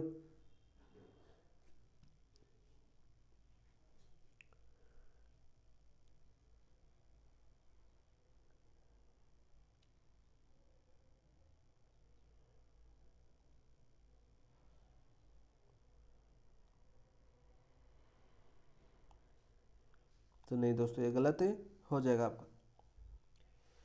यहाँ पर बात करें दोस्तों पुरुष की बात करें, पुरुष की रोजगार क्षमता कितनी है आपकी? 51.5। और आपकी महिलाओं की बात करें 2026 के अंदर कितनी रहेगी? तो महिलाओं की रहेगी दोस्तों आपकी 54%। कितनी रहेगी आपकी दोस्तों? 54%। यानी सबसे ज़्यादा रोजगार किनके पास होगा? आपका महिलाओं के पास होगा वर्ष 2026 के अंदर। और आपने देखा होगा पुरुष इस चीज़ से आपके बिछड़ते जा रहे हैं। भारतीय नौकरियों में गिग वर्कर्स की भूमिका 16% हो गई। कितनी हो चुकी है दोस्तों आपकी गिग वर्कर्स की भूमिका? 16% हो गई है। बिल्कुल सत्य बात है ये आपकी। राजस्थान देश का 10वां सबसे अधिक रोजगार क्षमता वाला राज्य है। राजस्थान देश का 8वां दोस्तों। कौन सा आपका? 8वां। राजस्थान देश का 8वां सबसे अधिक रोजगार क्षमता वाला राज्य है। कौन सा आपका? राजस्थान। सीधा सा क्वेश्चन आपको पूछा जाता है दोस्तों। सर्वाधिक रोजगार क्षमता वाले राज्य कौन सा आपका? यहाँ पे याद कर लेना दोस्तों, सर्वाधिक रोजगार क्षमता वाले राज्य, क्योंकि आपके तो भारत का भी तो आएगा ना करंट अफेयर्स। सर्वाधिक रोजगार क्षमता वाले राज्य कौन कौन से दोस्तों आपके? वो है दोस्तों आपके उत्तर प्रदेश, महाराष्ट्र और कर्नाटक। यूपी, महाराष्ट्र, एमएच और कर्नाटक दोस्तों। सबसे पहले बात करते हैं दोस्तों इंडिया स्किल्स रिपोर्ट 2025। दोस्तों इस रिपोर्ट की जारीकर्ता किसने की थी भाई? ये रिपोर्ट जारी किसने की थी? जारी किसके द्वारा की गई थी? ये चीज़ आपको नोट करके याद कर लेनी है। ये जारी की गई थी दोस्तों आपके वैश्विक शिक्षा तथा प्रतिमान संवर्धन संगठन ETS द्वारा। वैश्विक शिक्षा तथा प्रतिभा समाधान संगठन द्वारा। संगठन कौन सा था आपका? ETS द्वारा दोस्तों ये रिपोर्ट जारी की गई थी। कौन सी? India skills report. इसके अंदर दोस्तों वर्ष 2026 में भारत में महिलाओं की रोजगार क्षमता कितनी हो जाएगी? 54%। और पुरुषों की कितनी हो जाएगी? 51.5%। फल लो दोस्तों, अपनी बिरादरी की बात करें, रोजगार लेने की क्षमता धीरे धीरे कम हो रही है। ठीक है, तो इन चीज़ों को आपको साथ साथ देखना है कि वर्तमान में क्या हो रहा है अपने साथ। तो उपयुक्त में से कौन सा कथन सत्य नहीं है? तो आपका ए और सी सत्य नहीं है, तो ऑप्शन नंबर 3 आपका राइट आंसर हो जाएगा। क्या हो जाएगा दोस्तों आपका? Option number 3। 2025 में कितनी थी दोस्तों आपकी? 2025 के अंदर बात करें आपकी 54.81% थी। भारत में रोजगार क्षमता की बात करें, यहाँ से क्वेश्चन पूछा जा सकता है। रोजगार क्षमता की बात करें तो क्वेश्चन पूछा जा सकता है दोस्तों। क्वेश्चन क्या पूछा जा सकता है? देखिए यहाँ से क्या बन सकता है, अपन दिमाग लगाते हैं अपना। ठीक है, क्या क्वेश्चन पूछ सकता है एग्जामिनर यहाँ से? दोस्तों यहाँ पर 2025 में कितनी थी? 2025 में थी दोस्तों आपकी 54.81%। 2026 में कितनी हो चुकी है आपकी? ये हो चुकी है दोस्तों आपकी 56.35%। अब ये तो आप याद कर लोगे कितने परसेंट की वृद्धि हुई। वृद्धि कितने परसेंट की बताओ भाई? बताओ भाई। देखो आपकी 4, 5 में से 1 गया तो 4 हो जाएगा। 13 में से 8 के तो दोस्तों आपके 5 हो जाएंगे। और पॉइंट 1 2025 से 2026 में कितनी रोजगार क्षमता की विकसित बात करें वृद्धि हो चुकी है भारत के अंदर? तो 1.54% की वृद्धि हो चुकी है। आप देख सकते हो कितना महान योगदान है अपना रोजगार के अंदर भारत का। ठीक है, इंपॉर्टेंट क्वेश्चन है, most important question, most important question है। खतरनाक वाला क्वेश्चन पूछेगा यहाँ से। तो ऑप्शन नंबर ए और सी। नेक्स्ट क्वेश्चन की बात करते हैं दोस्तों। नेक्स्ट क्वेश्चन क्या बना, निम्न कथनों विचार कीजिए। चलिए दोस्तों, आपका निम्न कथनों विचार, ये करंट अफेयर्स के 10 क्वेश्चन हमने किए बहुत ही अच्छी तरीके से। अब बात करते हैं आपके महात्मा गांधी से, आपके क्वेश्चन शुरू हो जाते हैं। तो देखिए अपना क्वेश्चन क्या है दोस्तों, चंपारण सत्याग्रह गांधी जी का भारत में प्रथम सत्याग्रह था। बिल्कुल बिल्कुल सत्य बात है दोस्तों आपकी, बिल्कुल सत्य बात है। चंपारण सत्याग्रह भारत में गांधी जी का पहला सत्याग्रह था। कब हुआ था दोस्तों, 1917 के अंदर। कब होता दोस्तों आपका, 1917 के अंदर ये चंपारण पहुंचे थे गांधी जी। इस सत्याग्रह की सफलता के बाद सुभाष चंद्र बोस ने गांधी जी को महात्मा की उपाधि दी। नहीं दोस्तों, महात्मा की सर्वप्रथम उपाधि किसके द्वारा दी गई थी, वो दी गई थी आपके दोस्तों रविंद्रनाथ टैगोर द्वारा। रविंद्रनाथ टैगोर द्वारा दोस्तों ये उपाधि दी गई थी। सीधा सा क्वेश्चन पूछा जा सकता है। देखो बात करते हैं दोस्तों, यहाँ से क्या क्या क्वेश्चन पूछे जा सकते हैं। चंपारण सत्याग्रह की बात करते हैं। चंपारण सत्याग्रह दोस्तों, चंपारण सत्याग्रह से पहले आपको याद होना चाहिए कांग्रेस का लखनऊ अधिवेशन। कौन सा आपका, कांग्रेस का लखनऊ अधिवेशन याद होना चाहिए दोस्तों आपका। क्या हुआ था दोस्तों आपका, 1916 के अंदर।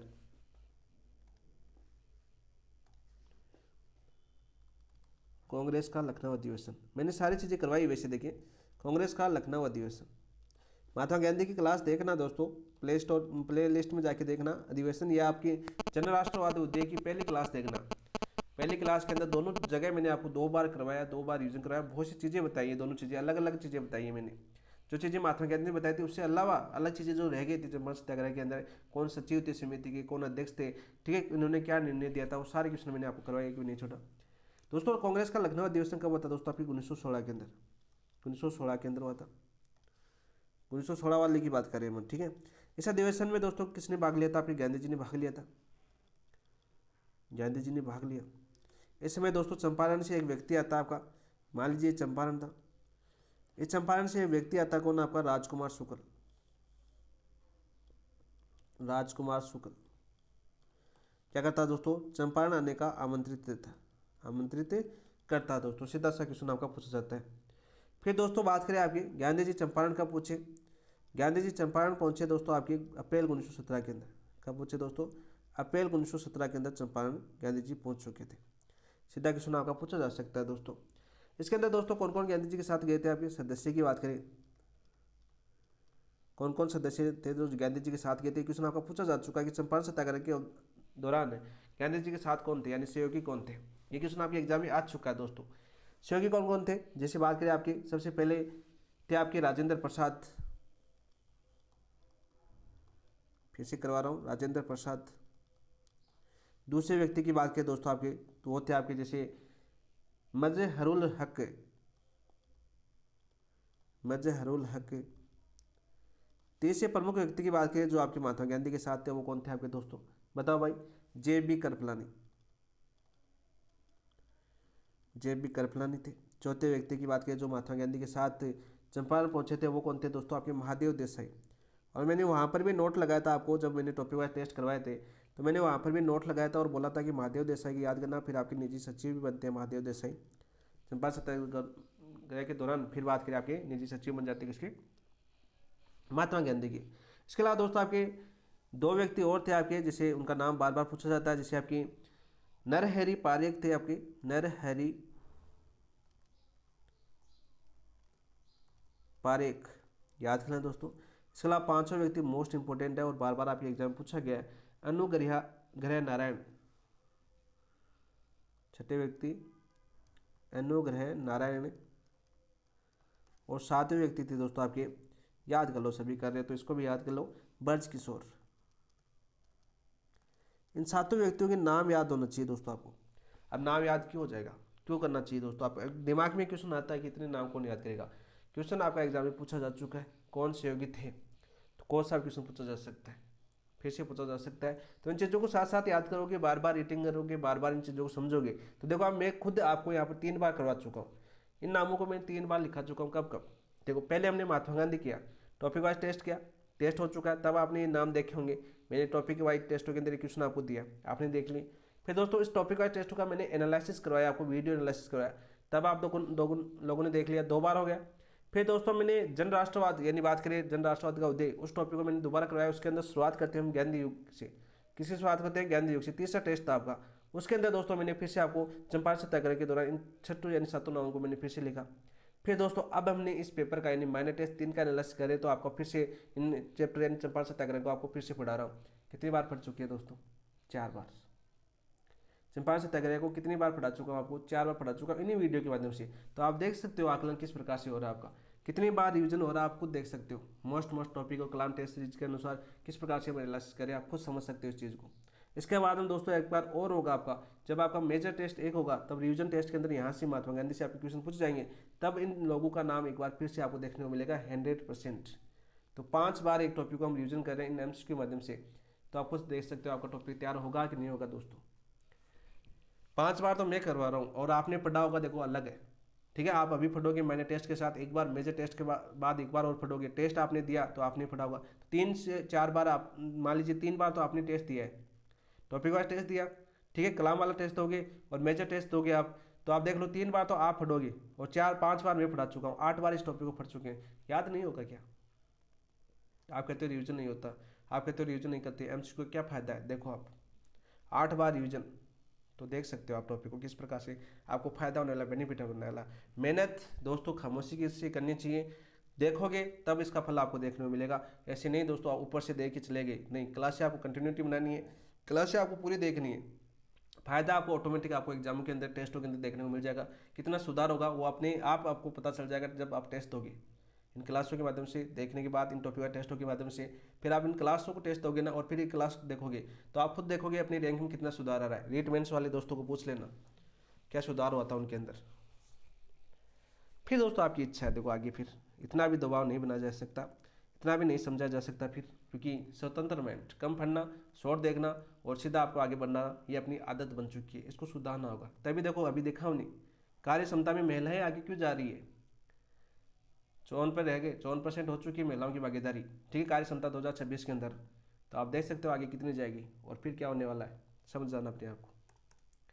तो राइट आंसर क्या हो जाएगा दोस्तों 11 का? बताओ भाई। अरे हम तो पढ़ रहे थे चंपारण, चलो 7 आदमी हो गए थे अपने 7 दोस्तों यहाँ पर बात करते गए थे आपके। फिर दोस्तों आपकी बात करें, पहला सत्याग्रह बिहार के चंपारण जिले के अंदर हुआ था, बिल्कुल राइट, स्वतंत्रता दिवस गांधी जी का पहला सत्याग्रह था। सत्याग्रह की बात करें तो आपका केवल एक सत्य हो जाएगा, तो ऑप्शन नंबर 1 आपका राइट आंसर हो जाएगा। फिर दोस्तों इस सत्याग्रह के दौरान एक जांच समिति बनाई गई थी आपकी, कौन सी आपकी जांच समिति? वैसे पढ़ाने की आवश्यकता नहीं है, 5 बार पढ़ा रहा हूँ यानी 4थी बार पढ़ा रहा हूँ वैसे देखें तो आपको। जांच समिति की बात करें तो कौन सी, किसकी अध्यक्षता बनाई गई थी आपकी, इसके अध्यक्ष कौन थे? ये क्वेश्चन भी पूछा जा चुका है कि जांच समिति में गांधी जी सदस्य नहीं थे, आया कि नहीं आया क्वेश्चन, बताओ भाई, क्वेश्चन आया कि नहीं आया ये बताओ। गांधी जी जांच समिति में सदस्य नहीं थे, ये क्वेश्चन आपके एग्जाम में पूछा जा चुका है। जांच समिति के सदस्य थे, ठीक है। तो अध्यक्ष कौन थे दोस्तों आपके? F.G. सलाई थे दोस्तों, F.G. सलाई। अब देखो टाइम तो लगता है दोस्तों, हर चीज़ का टाइम, जब तक अपने आप को बेहतरीन करोगे उतना ही टाइम आपको देखने में यानी आपको लगेगा दोस्तों। इसके अलावा दोस्तों सदस्य कौन कौन थे आपके, सदस्य याद कर लेना दोस्तों। इस समिति के सदस्य कौन कौन थे, रिवीजन करवाऊंगे सारे सदस्य फिर से, या क्लास देख लोगे, क्या देखोगे देख लो यहाँ पर दोस्तों। आपके इसके अलावा आपके DJ रीड, इसके अलावा दोस्तों आपके महात्मा गांधी, इसके अलावा दोस्तों आपके LC अदानी भी इसके सदस्य थे। इसके अलावा दोस्तों आपके हरिहर प्रसाद, ये क्वेश्चन आया था एग्जाम में, हरिहर प्रसाद एग्जाम में पूछा गया था। नारायण सिंह, इसके अलावा दोस्तों आपके जी रेनी थे, और आपके दोस्तों MEL टेनर थे, MEL टेनर, ये सदस्य थे दोस्तों आपके, किसमें शामिल थे आपके जांच समिति के अंदर। सीधा सा क्वेश्चन पूछा जाता है। कितने % लगान देना था दोस्तों ने चंपारण सत्याग्रह के दौरान दोस्तों? 15%, यानी भूमि का 3/20 भाग दोस्तों लगान देना था, ठीक है। यदि अंग्रेज मालिकों ने नीति के अनुसार किसानों को अपनी खेती योग्य भूमि के 15% 3/20 भाग नील की खेती का करना अनिवार्य था। कितना? 15% खेती पर नील की खेती करना अनिवार्य था। सीधा क्वेश्चन पूछा जाता है। इसके अलावा एक क्वेश्चन और पूछा गया है कि इस सत्याग्रह का विरोध किसने किया था? इसका दोस्तों विरोध किसने किया था, ये क्वेश्चन बहुत बार पूछा जा चुका है। तो विरोध किसने किया था दोस्तों, आप ये बताओ भाई। तो विरोध किया था दोस्तों NG रंगा ने। किसने दिया था दोस्तों? NG रंगा ने। ये लो दोस्तों आपका चंपारण सत्याग्रह में एक बार फिर से कंप्लीट पढ़ चुके हैं। नेक्स्ट क्वेश्चन की बात करते हैं दोस्तों। इसके अलावा दोस्तों एक बात करें, इसी चंपारण सत्याग्रह दौरान गांधी जी को मारने की साजिश रची गई थी और किसकी सहायता से दोस्तों गांधी जी बच गए थे? मारने की साजिश, अब क्या करूँ, सब चीज़ें बतानी पड़ती है फिर से। साजिश रची गई थी किसके द्वारा, किसने रची थी दोस्तों आपकी? यहाँ पर पूछा गया था, जो उसकी जान बचाई थी कि उसने आपका यहाँ से पूछा जा चुका है दोस्तों। सबसे पहले ये आपकी रची किसने थी आपकी? डार्विन ने, डार्विन ने। और बचाया किसने दोस्तों आपका? बचाया किसने गांधी जी को? वो बचाया दोस्तों आपके बट्टक ने। बट्टक कौन था दोस्तों आपके? डार्विन का रसोईया था। डार्विन का क्या था? रसोईया, जिसने दोस्तों गांधी जी को बचा लिया। और बार बार पूछा जाता है क्वेश्चन, आपके एग्जाम के अंदर क्वेश्चन आया है कि बट्टक ने गांधी जी को मारने का प्रयास किया था। ये क्वेश्चन आपके एग्जाम में आ चुका है कि गांधी जी को मारने का प्रयास किसने किया था? बट्टक ने किया था। नहीं दोस्तों, बट्टक ने गांधी जी की जान बचाई थी, मारने का प्रयास किया था दोस्तों आपके डार्विन ने। बाग प्रबंधक थे आपके, बागान प्रबंधक कौन थे आपके? बट्टक, वो सॉरी डार्विन। सारे क्वेश्चन आपके एग्जाम में पूछे जा चुके हैं। आप देख सकते हो क्या बाकी रह गया इसके अंदर, फिर से आपका 4 बार हम पढ़ चुके हैं। नेक्स्ट क्वेश्चन की बात करते हैं दोस्तों, चलो चलते हैं हम फटाफट करते हैं।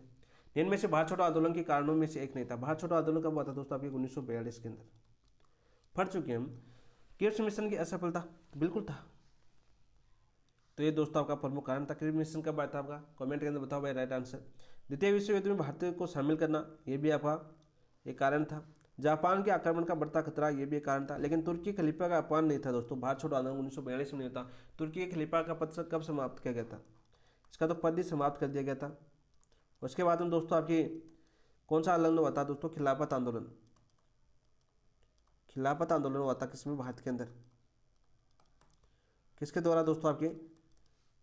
अली बंधुओं द्वारा। अली बंधुओं द्वारा। खिलाफत दिवस भी बनाया गया था। आपको ये बताना है दोस्तों, खिलाफत दिवस कब बनाया गया था? बताओ भाई, खिलाफत दिवस आपको बताना है। खिलाफत आंदोलन की बात करें यहाँ पर, इसका प्रथम अधिवेशन जो आपका दिल्ली के अंदर होता है, इसकी अध्यक्षता किसने की थी? दिल्ली में होता है, इसकी अध्यक्षता किसने की थी? बताओ भाई। अब देखो ये चीज़ें आपको मैंने बताई है, एक पॉइंट टू पॉइंट आपको समझाने का प्रयास किया गया है। तो किसके द्वारा किया गया था बताओ भाई, सीधा क्वेश्चन आपको बताना है। तो राइट आंसर तो क्या जगह दोस्तों आपका? Option number 4। ऑप्शन नंबर 4 आपका राइट आंसर हो जाएगा। तो मैं बता देता हूँ दोस्तों, खिलाफत आंदोलन चला था आपका 1919 से लेकर 1920 के अंदर। 1919 और 1920 के अंदर चला था। खिलाफत दिवस कब बनाया गया था दोस्तों आपका? ये बनाया गया था आपका 17 अक्टूबर 1919 को। कब बनाया गया था आपका? 17 अक्टूबर 1919 को। ठीक है। दिल्ली अधिवेशन की बात करें दोस्तों, दिल्ली अधिवेशन कब हुआ था दोस्तों? बताओ भाई, जिसकी अध्यक्षता महात्मा गांधी ने की थी। अध्यक्षता किसने की थी आपकी? महात्मा गांधी ने की थी। महात्मा गांधी ने की थी। सीधा सा क्वेश्चन आपका पूछा जा सकता है यहाँ से एग्जाम के अंदर। ठीक है, सीधा सा क्वेश्चन आपके एग्जाम में पूछा जा सकता है।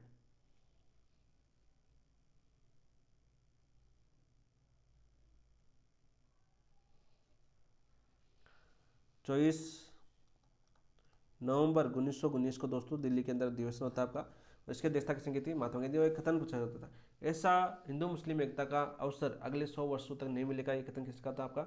महात्मा गांधी का था। सीधा सा क्वेश्चन आपका पूछा जा सकता है। इसके अलावा दोस्तों आपकी बात करें, क्रिप्स मिशन कब आया था दोस्तों? बताओ भाई कमेंट के अंदर, भाई क्रिप्स मिशन कब आया था आपका? कमेंट के अंदर बताना आपको। उसका कथन क्या था क्रिप्स मिशन के ऊपर? किसने क्या कथन दिया था दोस्तों? 22 मार्च। और क्रिप्स मिशन आया था दोस्तों आपका, कब आया था दोस्तों आपके भारत के अंदर? 22 मार्च 1942 को। 1942 को भारत के अंदर आता है कौन सा आपका? क्रिप्स मिशन। सीधा सा क्वेश्चन पूछा जाता है। 22 मार्च को कराची पूछा था और 23 मार्च को कहाँ पर पूछा था दोस्तों? आपके दिल्ली के अंदर। ये क्वेश्चन भी आपका एग्जाम पूछा जा चुका है। क्रिप्स मिशन की बात करें तो 22 मार्च को सबसे पहले आपका कराची के अंदर आया था। कराची पाकिस्तान के अंदर पड़ता है वर्तमान में। और फिर दोस्तों 23 मार्च को अपनी दिल्ली के अंदर क्रिप्स मिशन पहुंचा था। सीधा सा क्वेश्चन आपका पूछा जाता है। नेहरू ने क्या कहा था आपका? यहाँ पर क्रिप्स मिशन के बारे में नेहरू का कथन बार बार पूछा जाता है। उन्होंने बोला कि दिवालिया बैंक का चेक, दिवालिया बैंक का चेक, ये किसने कहा दोस्तों आपके? नेहरू ने कहा था। किसके बारे में? क्रिप्स मिशन के बारे में। सीधा सा क्वेश्चन आपका पूछा जाता है। तो कारण कौन सा नहीं था दोस्तों? ऑप्शन नंबर 4 भारत छोड़ो आंदोलन दोस्तों आपके 8 अगस्त 1942 को शुरू होता है आपका दिल्ली के ग्वालियर, सॉरी 8 अगस्त 1942 को। कहाँ से? ग्वालियर टैंक, बम्बई से दोस्तों इसकी शुरुआत होती है और गांधी जी ने दोस्तों 8 अगस्त 1942 को करो या मरो का नारा दिया था। कौन सा? करो या मरो का नारा दिया था। और ये क्वेश्चन भी आपका पूछा जा चुका है कि करो और मरो का नारा गांधी जी ने 9 अगस्त 1942 को दिया था। ये डेट आ चुका है। जो आपका असंगत था यानी असत्य था, ये दोस्तों आपके 8 अगस्त 1942 को दिया था। ये क्वेश्चन भी आपके एग्जाम में पूछा जा चुका है, आप देख सकते हो दोस्तों। नेक्स्ट क्वेश्चन की बात करते हैं, बहुत क्वेश्चन करने हैं अभी। रोलेट एक्ट बहुत ही अच्छा क्वेश्चन है। रोलेट एक्ट से क्वेश्चन आपका पूछा जाता है बार बार, ठीक है। बात करते हैं दोस्तों रोलेट एक्ट कब आया था भारत के अंदर। रोलेट एक्ट बताओ भाई। वैसे कलाम ने इस क्वेश्चन को डिलीट कर दिया है, ठीक है। कलाम ने क्वेश्चन को क्या किया दोस्तों आपके डिलीट किए। रोलेट एक्ट के संबंध में निम्नलिखित विचार कीजिए, ठीक है। 10 दिसंबर 1917 को सिडनी रोलेट की अध्यक्षता में राजद्रोह कमेटी का गठन किया गया था। बताओ भाई दोस्तों 1917 में क्या किया था, राजद्रोह कमेटी यानी सेडिशन 10 दिसंबर कमेटी का गठन किया गया था। बिल्कुल राइट, बिल्कुल सत्य कथन है दोस्तों। इसके कानून का प्रमुख उद्देश्य देशी समाचार पत्रों पर नियंत्रण लगाना था। प्रमुख उद्देश्य क्या था दोस्तों आपका, देशी समाचार पत्रों पर नियंत्रण लगाना था। बिल्कुल। गांधी ने इसे शैतान की करतूत कहा। बिल्कुल राइट, गांधी ने इसे क्या बताया, शैतान की करतूत बताया। बिल्कुल सत्य बात है दोस्तों। 24 फरवरी 1919 को गठित सत्याग्रह सभा का अध्यक्ष किसने बनाया गया था आपके गांधी जी। सभी से आपके कथन सत्य है, बिल्कुल सारे कथन आपके सत्य है दोस्तों। यानी इसमें स्पष्ट कथन ये नहीं दिख रहा है कि कौन सा गलत है, ठीक है। तो राइट आंसर क्या हो जाएगा, राइट क्या है, इसको डिलीट कर दिया गया, सारे के सारे सही है। सीधा क्वेश्चन आपका पूछा जा सकता है। यहाँ पर देखो दोस्तों बात करते हैं रोलेट एक्ट की बात करते हैं, इसको समझते हैं थोड़ा सा। रोलेट एक्ट से क्वेश्चन आपके पूछे जाते हैं बहुत ज़्यादा। कब आया था दोस्तों आपके 1919 का था वैसे देखिए तो। लेकिन दोस्तों सबसे पहले दोस्तों कमेटी गठन बात करें, बताओ अध्यक्षता किसने की थी दोस्तों। समिति का गठन कब होता है दोस्तों, समिति का गठन होता है दोस्तों 10 दिसंबर 1917 को, यानी 1917 को, ठीक है। अध्यक्षता किसने की थी दोस्तों इस समिति की। अध्यक्ष कौन बने थे आपके, अध्यक्ष बने थे आपके दोस्तों सिडनी रोलेट। सिडनी रोलेट क्या बने थे दोस्तों, इसका अध्यक्ष बने थे। ये क्वेश्चन मैं वैसे करवा चुका हूँ बहुत ही ज़्यादा शानदार तरीके से, ठीक है। रोलेट एक्ट कब आया भारत, रोलेट एक्ट आया कब आया था दोस्तों 1919 के अंदर। यहाँ पर कालानुक्रम क्वेश्चन पूछा जा सकता है। देखो सबसे पहले मैंने वहाँ पर भी कालानुक्रम क्वेश्चन बताया कि सबसे पहले कमेटी का गठन हुआ था 1917 के अंदर, और आया कब था दोस्तों 1919 के अंदर। कब आया था दोस्तों 1919 के अंदर आया। और इसको क्या खा गया आपका, काला कानून भी बोला जाता है इसको। काला कानून खा गया, बिना किसी FIR की सीधा जेल में डाल दो, ना वकील ना दलील की संज्ञा दी थी, ठीक है। बिना वकील बिना दलील की कानून की संज्ञा किसने दी थी आपकी, इस रोलेट एक्ट को दी गई थी। इस रोलेट एक्ट के विरुद्ध दोस्तों गांधी जी ने कौन सी सभा की स्थापना की थी दोस्तों आपके, सत्याग्रह की सभा की स्थापना की थी कब, 24 फरवरी 1919 को। कब की थी दोस्तों, 24 फरवरी 1919 को। इसके अलावा दोस्तों आपको डेटें याद करनी है, जैसे देशव्यापी हड़ताल या पहली हड़ताल थी जो देश अखिल भारतीय देश लोक परिषद की देशव्यापी हड़ताल कब हुई थी दोस्तों आपकी, 30 मार्च 1919 को। और पहली बार दोस्तों असेंबली में आपके रोलेट एक्ट पर जो सुनवाई हुई थी असेंबली में चल रही थी, उसमें गांधी जी ने भाग लिया था। क्वेश्चन भी आपका एग्जाम पूछा जा चुका है दोस्तों। अहिंसक दिवस बनाया गया था आपका, अहिंसक दिवस आ सकता है इसी के विरोध में। अपमान या याचना दिवस, अपमान व याचना दिवस ये कब बनाया गया था दोस्तों, ये बनाया गया था आपका 6 अप्रैल 1919 को। 6 अप्रैल 1919 को बनाया गया था। डेटें आपकी पूछी जा सकती हैं यहाँ पर, याद कर लेना। फिर दोस्तों आपके 9 अप्रैल को गांधी जी को गिरफ्तार कर लिया जाता है। फिर दोस्तों आपके 13 अप्रैल को जलियांवाला बाग हत्याकांड होता है, ठीक है। सैफुद्दीन किचलू और आपके कौन थे आपके सत्यपाल, डॉक्टर सत्यपाल के विरोध चल रहा था वहाँ पर। और वहाँ पर 13 अप्रैल 1919 को कौन थे आपके जनरल डायर द्वारा अंधाधुंध गोलियां चला दी गई और जलियांवाला बाग हत्याकांड की घटना होती है। तो क्रम पूछा जा सकता है, यानी एक एक घटना का क्रम आपको याद करना है। कालानुक्रम क्वेश्चन प्रकार का न्यू पैटर्न आपको देखा होगा। फर्स्ट ग्रेड वालों को चौंकने वाली बात नहीं है, क्योंकि 2018 के अंदर आपके बहुत से क्वेश्चन पूछे गए कालानुक्रम के। 2018 में भी आपके क्वेश्चन पूछे गए दोस्तों। तो आपके लिए तो न्यू पैटर्न नहीं कह सकते, ठीक है। ऐसा माहौल नहीं बना सकते कि आपके न्यू पैटर्न आया नहीं दोस्तों, क्योंकि आपके पहले 2018 में क्वेश्चन आपके आ चुके हैं, इस प्रकार क्वेश्चन पूछे जा चुके हैं। तो आपको प्रीवियस ईयर क्वेश्चन को ध्यान में रखना था। नेक्स्ट क्वेश्चन की बात करते हैं दोस्तों। निम्न कथन और कारण पर विचार कीजिए, सही उत्तर का चयन कीजिए। कथन और कारण पर हमें विचार करना, सही उत्तर का चयन करना। गांधी जी ने खिलाफत आंदोलन को अपना समर्थन दिया, बिल्कुल राइट। गांधी जी ने इसे हिंदू मुस्लिमों में एकता का स्थापित करने का स्वरसल माना, बिल्कुल राइट। तो कथन ए और कथन आर दोनों सही है तथा कारण आर का एक सही व्याख्या करता है, कारण आर कथन ए की सही व्याख्या करता है। ऑप्शन नंबर 1 आपका राइट आंसर हो जाएगा 14 का। ठीक है, ये दोस्तों हम कर चुके हैं। ठीक है, अखिल भारतीय कांग्रेस कमेटी की बात करें, आपकी अध्यक्षता की थी आपकी 24 नवंबर 1919 को। 24 नवंबर 1919 को, अभी मैंने पीछे बताया था, देखो क्वेश्चन कनेक्ट होते हैं ना। पीएफ मिशन वाले में मैंने डेट बताई थी आपकी, खिलाफत आंदोलन, खलीफा का पद समाप्त किया गया। तो 1919 के अंदर दोस्तों आपके खलीफा का पद समाप्त कर दिया गया था। सेबरे की संधि हुई थी। कौन संधि हुई थी आपकी?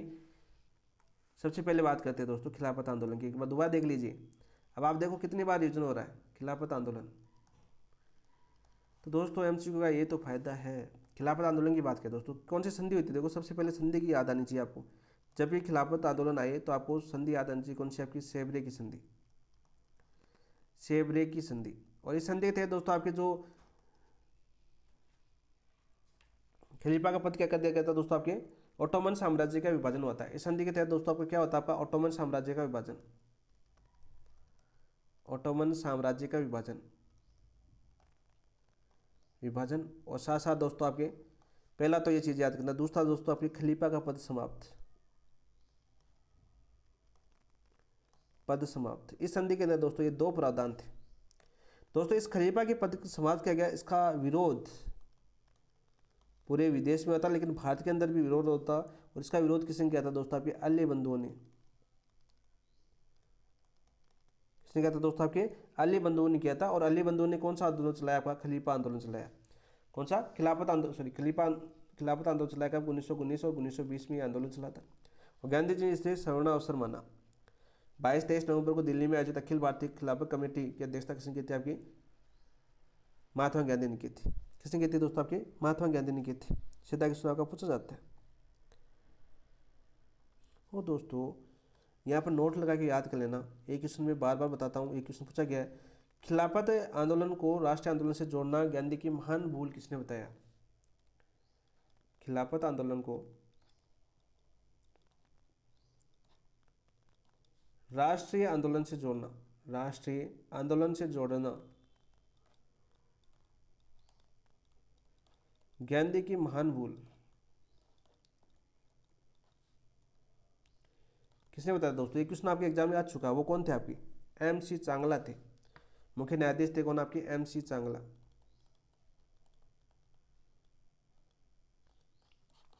मोस्ट इंपोर्टेंट क्वेश्चन है आपका। तो ये क्वेश्चन अभी तक आपके पूछे जा चुके हैं एग्जाम के अंदर। ठीक है, सारे क्वेश्चन मैंने आपको करवा दिए। तो राइट आंसर क्या जगह? Option number 1। आप देख रहे हो 2 बार रिविजन कर चुके हैं इसका भी। इसी के टेस्ट के अंदर 2 बार रिविजन हो चुका है खिलाफत का। नेक्स्ट क्वेश्चन, असहयोग आंदोलन के रचनात्मक कार्यों में शामिल नहीं था। असहयोग आंदोलन में रचनात्मक आंदोलन से सांप्रदायिक एकता पर बल, सांप्रदायिक एकता के ऊपर बल दिया गया था। बिल्कुल राइट। राष्ट्रीय शिक्षण संस्थाओं का गठन किया गया था। स्थानीय पंचायतों का गठन किया गया था। विदेशी वस्तु का बहिष्कार किया गया था। नहीं दोस्तों। तो राइट आंसर क्या हो जाएगा दोस्तों? आपका रचनात्मक कार्यों में दोस्तों ये नहीं था आपके विदेशी वस्तु का बहिष्कार। ये किस में थे दोस्तों? आपके नकारात्मक कार्य थे। कौन से कार्य थे आपके दोस्तों? नकारात्मक कार्य। नकारात्मक कार्यों के अंदर दोस्तों क्या क्या रखे गए थे? जैसे आपके पूछा जाए विदेशी बहिष्कार करना, इसके अंदर दोस्तों आपके उपाधियों का त्याग, उपाधियों का त्याग। जैसे आपके बोरू पदक किसने टाका था दोस्तों? आपके गांधी जी ने। इसके अलावा दोस्तों आपके अदालतों का बहिष्कार, अदालतों का बहिष्कार, ये भी किसमें था दोस्तों? आपके बहिष्कार नकारात्मक कार्य के अंदर था। ठीक है, स्कूल व कॉलेजों का बहिष्कार, कॉलेजों का बहिष्कार, ये भी आपके नकारात्मक कार्य के अंदर थे। यानी सकारात्मक यानी रचनात्मक कार्य बोल सकते हो, सकारात्मक बोल सकते हो दोस्तों। रचनात्मक या सकारात्मक कार्य की बात करें तो सांप्रदायिक एकता पर बल, राष्ट्रीय शिक्षण संस्थानों का गठन, स्थानीय पंचायतों गठन। सीधा सा क्वेश्चन आपका पूछा जा सकता है। पंचायतों का गठन, खादी के बल पर प्रयोग, ये भी एक सकारात्मक प्रयोग था। खादी के बल पर प्रयोग, खादी के प्रयोग पर बल, ये भी कैसा कार्य था दोस्तों? आपके सकारात्मक रचनात्मक कार्य था। राष्ट्रीय शिक्षण संस्थाओं की स्थापना, ये तो आ गया आपका। राष्ट्रीय शिक्षण संस्थाओं का गठन, स्थानीय पंचायतों का गठन दोस्तों, राष्ट्रीय अदालतों और पंचायतों का गठन आ जाएगा, ये आपका सही है। हिंदू मुस्लिम एकता पर बल, सांप्रदायिक एकता का मतलब क्या हो गया आपका, हिंदू प्लस मुस्लिम। ये दो ही ऐसी कास्ट है दोस्तों जो बार बार चर्चा में रहती है, हिंदू और मुस्लिम, ठीक है। इनकी एकता पर बल, इनको ये करना ही पड़ेगा। जाति समानता पर भी बल दिया गया था दोस्तों आपका। जाति यानी भेदभाव समाप्त करने का प्रयास किया गया था, कौन से, असहयोग आंदोलन के दौरान, यानी जातीय भेदभाव समाप्त या जातीय समानता। ये दोस्तों रचनात्मक कार्य थे, ये आपके नकारात्मक कार्य थे।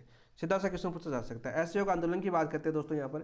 देखिए असहयोग आंदोलन दोस्तों यहाँ पर थोड़ा सा फास्ट कर लेते हैं ताकि हम क्वेश्चन बहुत कम किए हैं, अभी तक 15 क्वेश्चन हुए हैं। असहयोग आंदोलन की बात करें दोस्तों, इसकी शुरुआत कब हुई थी। शुरुआत होती है दोस्तों आपकी 1 अगस्त 1920 को। क्या होती है, 1 अगस्त 1920 को इसकी शुरुआत होती है। सीधा सा क्वेश्चन आपका पूछा जाता है। इसके बाद हम बात करें दोस्तों आपके नेतृत्व किसने किया था दोस्तों, इसका नेतृत्व तो आपके महात्मा गांधी थे। कौन थे, गांधी। समाप्त कब किया गया दोस्तों, शुरुआत होता तो समाप्त तो होना था। समाप्त होता दोस्तों आपके 12 फरवरी 1922 को। 12 फरवरी 1922 को दोस्तों क्या हो जाता है आपका समाप्त। कारण क्या था समाप्त का, देखो क्वेश्चन से क्वेश्चन बनता है आपका। कारण क्या था दोस्तों आपके, चौरी चौरा कांड। चौरी चौरा कांड कहाँ पर हुआ था दोस्तों आपका, देखो क्वेश्चन बनना ना, गोरखपुर में। गोरखपुर कहाँ पर पड़ता है दोस्तों, यूपी के अंदर। कब हुआ था दोस्तों आपका, कब हुआ था, 5 फरवरी 1922 को। 1922 को दोस्तों क्या होता है आपका, चौरी चौरा कांड होता है। सीधा सा क्वेश्चन आपका पूछ लिया जाता है, ठीक है, सीधा सा क्वेश्चन आपके पूछ लिया जाता है। तो ऑप्शन नंबर 4 आपका असंगत हो जाएगा। नेक्स्ट क्वेश्चन की बात करते हैं दोस्तों। असहयोग आंदोलन के विस्तारित क्षेत्रीय आंदोलन एवं उनके नेतृत्वकर्ता के संबंध में कौन सा सम्मिलित है। देखो अवध बाबा हरिश्चंद्र। अवध में किसने किया था आपके, बाबा हरिश्चंद्र ने किया था। बिल्कुल राइट, बिल्कुल सत्य बात है दोस्तों ये, और इम्पोर्टेंट भी है, आपको बार बार एग्जाम पूछा गया है। तमिलनाडु के अंदर दोस्तों आपके राजगोपालाचारी ने किया था। गुंटूर क्षेत्र आंध्रा के अंदर अली सीताराम राजू ने किया था, ठीक है। अली सीताराम राजू को फांसी कब दी गई थी दोस्तों आपके, 1924 के अंदर। इनको फांसी मिल गई थी आपकी 1924 के अंदर। सीधा सा क्वेश्चन आपका पूछा जाता है, सीधा सा क्वेश्चन आपका पूछा जाता है। बंगाल में दोस्तों बात करें दोस्तों, बंगाल में पटाभी सीतारामैया ने किया था क्या आंदोलन, सुभाष चंद्र बोस ने दोस्तों। कौन थे आपके, सुभाष चंद्र बोस, सुभाष बाबू।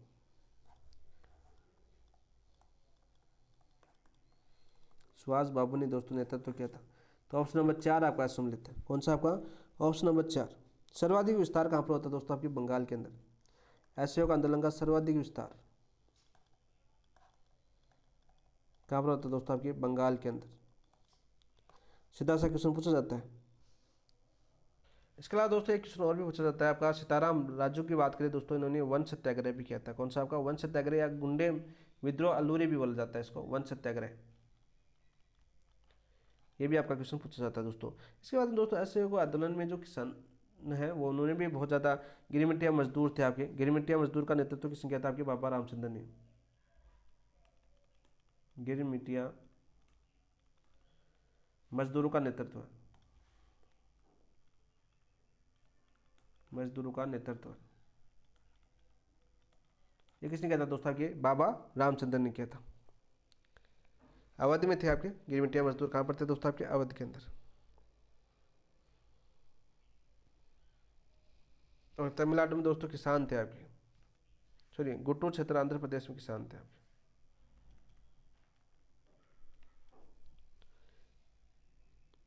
इसके अलावा दोस्तों केरल के अंदर कौन सा था आपका, मोपला विद्रोह।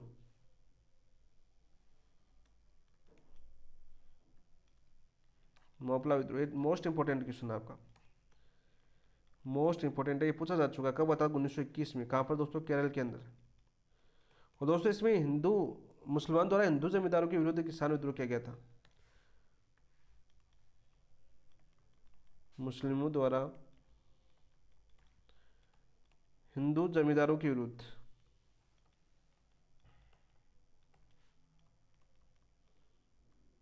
किसान विद्रोह किस कब हुआ था दोस्तों, असहयोग आंदोलन के दौरान। कब, 1921 के अंदर। मोस्ट इंपोर्टेंट क्वेश्चन है और बहुत ज़्यादा आपके एग्जाम में पूछा गया है। नेक्स्ट क्वेश्चन की बात करते हैं दोस्तों। निम्न में से स्वराज दल 1923 में किस सम्मिलित प्रमुख नेता नहीं थे। स्वराज दल कब स्थापना हुई थी, 1923 में। इसके प्रमुख नेता नहीं थे, बताओ भाई। सबसे पहले आपको याद होना चाहिए कि स्वराज दल की स्थापना स्थापना कब हुई थी 1923 के अंदर। इसके अध्यक्ष कौन बने थे आपके? अध्यक्ष थे दोस्तों आपके सी आर दास। गांधी और सी आर दास का समझौता पूछा जाता है। वो सचिव या महासचिव कौन थे आपके? सचिव थे आपके दोस्तों मोतीलाल नेहरू। दो चीज़ तो आपको याद होनी चाहिए। विठल भाई पटेल, हकीम अजमल खान, लाला लाजपत राय, डॉक्टर राम एम अंसारी। तो 17 का राइट आंसर क्या हो जाएगा दोस्तों? डॉक्टर राम एम अंसारी नहीं थे, तो ऑप्शन नंबर 4 आपका राइट आंसर क्या हो जाएगा दोस्तों? आपका ऑप्शन नंबर 4 आपका राइट आंसर हो जाएगा। जेकर और केलकर और मुंजे और थे आपके। जेकर भी थे इसके अंदर, केलकर भी थे इसके अंदर, और आपकी बात करें मुंजे, ये भी आपके दोस्तों प्रमुख नेता थे किसके अंदर? आपके स्वराज दल के अंदर। प्रथम अधिवेशन कहाँ पर हुआ था दोस्तों इसका? प्रथम अधिवेशन की बात करें तो वो होता है दोस्तों आपके इलाहाबाद के अंदर। कहाँ पर? इलाहाबाद के अंदर। कब होता है दोस्तों आपका? मार्च 1923 के अंदर। यहाँ पर मोस्ट बात क्या याद करनी है आपको? मोस्ट मोस्ट इंपॉर्टेंट बात है आपको याद करनी है, गांधी सी आर समझौता। गांधी व दास समझौता, सी आर दास है, वो समझौता कब हुआ था दोस्तों? ये डेट आपकी बात बहुत बार एग्जाम में पूछी जा चुकी है। 6 नवंबर 1924 को। 6 नवंबर 1924 को था। और इसके अंदर समझौता क्या था? सिया दास का ये समझौता था कि ज्ञान बात करें अंतर्गत हुआ था, स्वराज पार्टी अपना काम कांग्रेस से स्वतंत्र होकर एक स्वायत्त निकाय के रूप में करेगी। स्वराज पार्टी अपना काम कांग्रेस से स्वतंत्र होकर एक स्वायत्त निकाय के रूप में कार्य करेगी।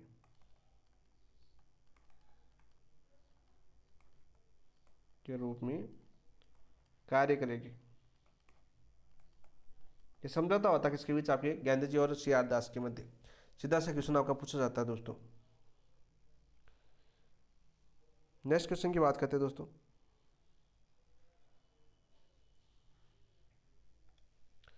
निम्न में से नेहरू रिपोर्ट के प्रमुख प्रावधानों में से था। नेहरू रिपोर्ट की बात करते हैं, इसके प्रमुख प्रावधानों में से क्या क्या था? बताओ भाई। नेहरू रिपोर्ट कब आई थी दोस्तों? 1928 के अंदर। 1928 के अंदर भारत को औपनिवेशिक राज्य का दर्जा, भारत को औपनिवेशिक राज्य का दर्जा दिया गया था क्या? बताओ भाई। पहला कथन क्या दे रखा है आपका? बिल्कुल सत्य। सांप्रदायिक निर्वाचन पद्धति को समाप्त करना, सांप्रदायिक निर्वाचन पद्धति को समाप्त करना, यह भी आपकी बात करें नेहरू रिपोर्ट का प्रमुख उद्देश्य था क्या? बिल्कुल उद्देश्य था। लेकिन कुछ क्षेत्रों में मुस्लिम सीट आरक्षित की बात की गई। ये भी याद करना, समाप्त कर देना है। भूमि कर में 50% की कटौती की जाए, भूमि कर में 50% की कटौती की जाए, यह भी मांग थी क्या दोस्तों? नहीं, ये मांग नहीं की गई थी इसके अंदर। तो सही कोर्ट की बात करें, कोर्ट की सहायता से उत्तर का चयन कीजिए, तो ए और बी से ये तो ऑप्शन नंबर 4 आपका राइट आंसर हो जाएगा। क्या हो जाएगा दोस्तों? आपका ऑप्शन नंबर 4 आपका राइट आंसर हो जाएगा। देखो नेहरू रिपोर्ट की बात करते हैं दोस्तों। सबसे पहले नेहरू रिपोर्ट को समझते हैं। यहाँ पर नेहरू रिपोर्ट क्या थी दोस्तों? नेहरू रिपोर्ट दोस्तों इसका गठन कब किया गया था? आपका गठन किया गया था 1928 में, मई 1928 में गठन कब हुआ था दोस्तों? मई 1928 के अंदर। सीधा सा क्वेश्चन पूछा जाता है, कितने सदस्य समिति थी? 10 सदस्य समिति का गठन किया गया था। इसके अंदर दोस्तों नेहरू रिपोर्ट के अंदर कुल अध्याय कितने थे दोस्तों आपके? बताओ भाई। अध्याय की बात करें तो 7 अध्याय थे इसके अंदर। रिपोर्ट के अंदर 7 अध्याय थे। सूची कितनी थी दोस्तों आपकी? 2 सूची थी। परिशिष्ट कितने थे आपके? 3 थे। परिशिष्ट कितने थे आपके? 3 थे। और इसके अंदर दोस्तों आपके सचिव किसको बनाया गया था? आपका जवाहरलाल नेहरू को। नेहरू रिपोर्ट के अंदर दोस्तों सचिव कौन थे आपके? जवाहरलाल नेहरू थे। ये क्वेश्चन भी आपके एग्जाम में पूछा जा चुका है। अलग अलग बात करें दोस्तों, इससे जब गठन हुआ था आपका नेहरू रिपोर्ट का, गठन के समय दोस्तों कितनी राजनीतिक पार्टियों ने भाग लिया था इसके अंदर? तो दोस्तों आपके 29 राजनीतिक संस्थाओं ने भाग लिया। 29 राजनीतिक संस्थाओं ने भाग लिया था। में भाग लिया। सीधा सा क्वेश्चन पूछा जाता है, कहाँ पर लिया था दोस्तों ये भाग? इसके गठन के लिए दोस्तों आपके फरवरी 1928 के अंदर दोस्तों दिल्ली में कांग्रेस का विशेष अधिवेशन होता है। फरवरी 1928 में दिल्ली में दोस्तों विशेष अधिवेशन होता है, दिल्ली अधिवेशन। इसके अंदर दोस्तों आपके 29 राजनीतिक पार्टियों यानी संस्थाओं ने भाग लिया था। सीधा से क्वेश्चन पूछा जाता है। डॉक्टर अंसारी की अध्यक्षता में होता है दोस्तों, ये डॉक्टर अंसारी की अध्यक्षता में। फिर से दोस्तों आपके मई 1928 में अंसारी की अध्यक्षता में सर्वदलीय बैठक का आयोजन किया गया था। ठीक है, और आपकी स्वराज दल का नेहरू रिपोर्ट की जो गठन किया गया था, इसके अंदर 10 सदस्यीय कमेटी का गठन किया गया था, जिसके अंदर अध्यक्ष कौन थे आपके? मोतीलाल नेहरू थे दोस्तों। इसके अंदर अध्यक्ष कौन थे आपके? मोतीलाल नेहरू थे, नेहरू। और इसका विरोध भी दोस्तों जवाहरलाल नेहरू ने किया था, क्योंकि इस पूर्ण स्वराज की मांग नहीं रखी गई थी, इसके अंदर डोमिनियन स्टेट की मांग रखी गई थी। इसका विरोध जवाहरलाल नेहरू और सुभाष चंद्र बोस ने किया था, और इन्होंने भी दोस्तों आपके इंडिपेंडेंस की स्थापना की थी, संस्थान की स्थापना की थी।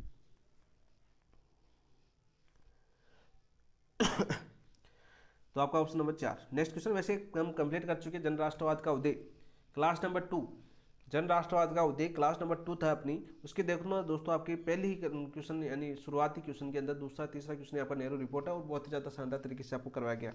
10 सदस्य कौन कौन सी पार्टियों से थे वो भी हमने आपको करवाया, जैसे सुभाष चंद्र बोस आपकी कांग्रेस से थे, तेज बहादुर सप्रू आपके लिबरल पार्टी से थे, एन एम जोशी आपके लेबर प्रतिनिधि थे, जयकर आपके और आपके अन्य हिंदू महासभा से चुने गए थे, गैर ब्राह्मण थे दोस्तों आपके GR प्रधान, और अली इमाम और शोएब कुरैशी मुस्लिम थे। ये क्वेश्चन पूछा जा चुका है कि नेहरू रिपोर्ट के अंदर जो 10 सदस्य थे उसमें मुस्लिम सदस्य कौन कौन थे? तो वो थे दोस्तों आपके अली इमाम और शोएब कुरैशी। इसके अलावा दोस्तों आपके सरदार मंगल सिंह थे, जो आपके सिख थे, एकमात्र सिख, यानी नेहरू रिपोर्ट के अंदर जो सदस्य थे उसके अंदर एकमात्र सिख कौन थे? वो थे आपके सरदार मंगल सिंह। ये दोनों क्वेश्चन आपके पूछे जा चुके हैं, मुस्लिम सदस्य और आपके सिख सदस्य आपके एग्जाम में आ चुके हैं। तो बहुत ही ज़्यादा शानदार तरीके से मैंने आपको क्वेश्चन करवाया था पहले भी, और मैंने वहाँ पर बताया था कि क्वेश्चन आपके पूछे जा चुके हैं। तो टॉपिक वाइज टेस्ट आपको देने हैं, क्योंकि टॉपिक वाइज टेस्टों के बाद और अच्छा एनालिसिस कर सकते हैं। यहाँ पर नेहरू रिपोर्ट को पढ़ाने में लगभग 15 से 20 मिनट लगती है पूरी। ठीक है, तो पूरी पढ़ाएंगे तो फिर एक क्लास हो पाएगी आपकी।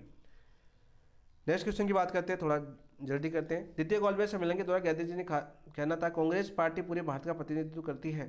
तो गांधी जी के इस दावे को चुनौती निम्न में से किसने दी? अकाली दल, मुस्लिम लीग, देशी रियासत राज्य या BR अम्बेडकर? कोर्ट की सहायता से उत्तर का चयन कीजिए। बहुत अच्छा क्वेश्चन पूछा गया आपका। तो 19 का राइट आंसर क्या हो जाएगा दोस्तों? आपका 19 का राइट आंसर हो जाएगा ऑप्शन नंबर, मुस्लिम लीग ने दोस्तों इसका विरोध किया था। इसके अलावा देशी राज्य ने इसका विरोध किया था, और डॉक्टर भीमराव अम्बेडकर ने भी इसका विरोध किया था। तो BCD आपका राइट आंसर हो जाएगा ऑप्शन नंबर 1। क्या जाएगा दोस्तों आपका? Option number 1। क्योंकि मुस्लिम लीग का कहना था कांग्रेस मुस्लिम अल्पसंख्यकों का प्रतिनिधित्व नहीं करती। उन्होंने बोला कि कांग्रेस मुस्लिम अल्पसंख्यकों का नेतृत्व नहीं करती।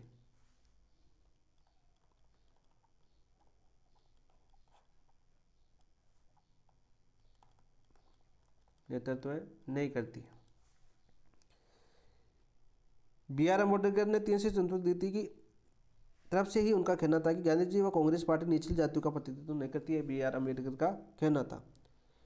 और राजा महाराजा ने भी दोस्तों आपके देशी राज्य थे आपके, उन्होंने भी इसका विरोध किया था।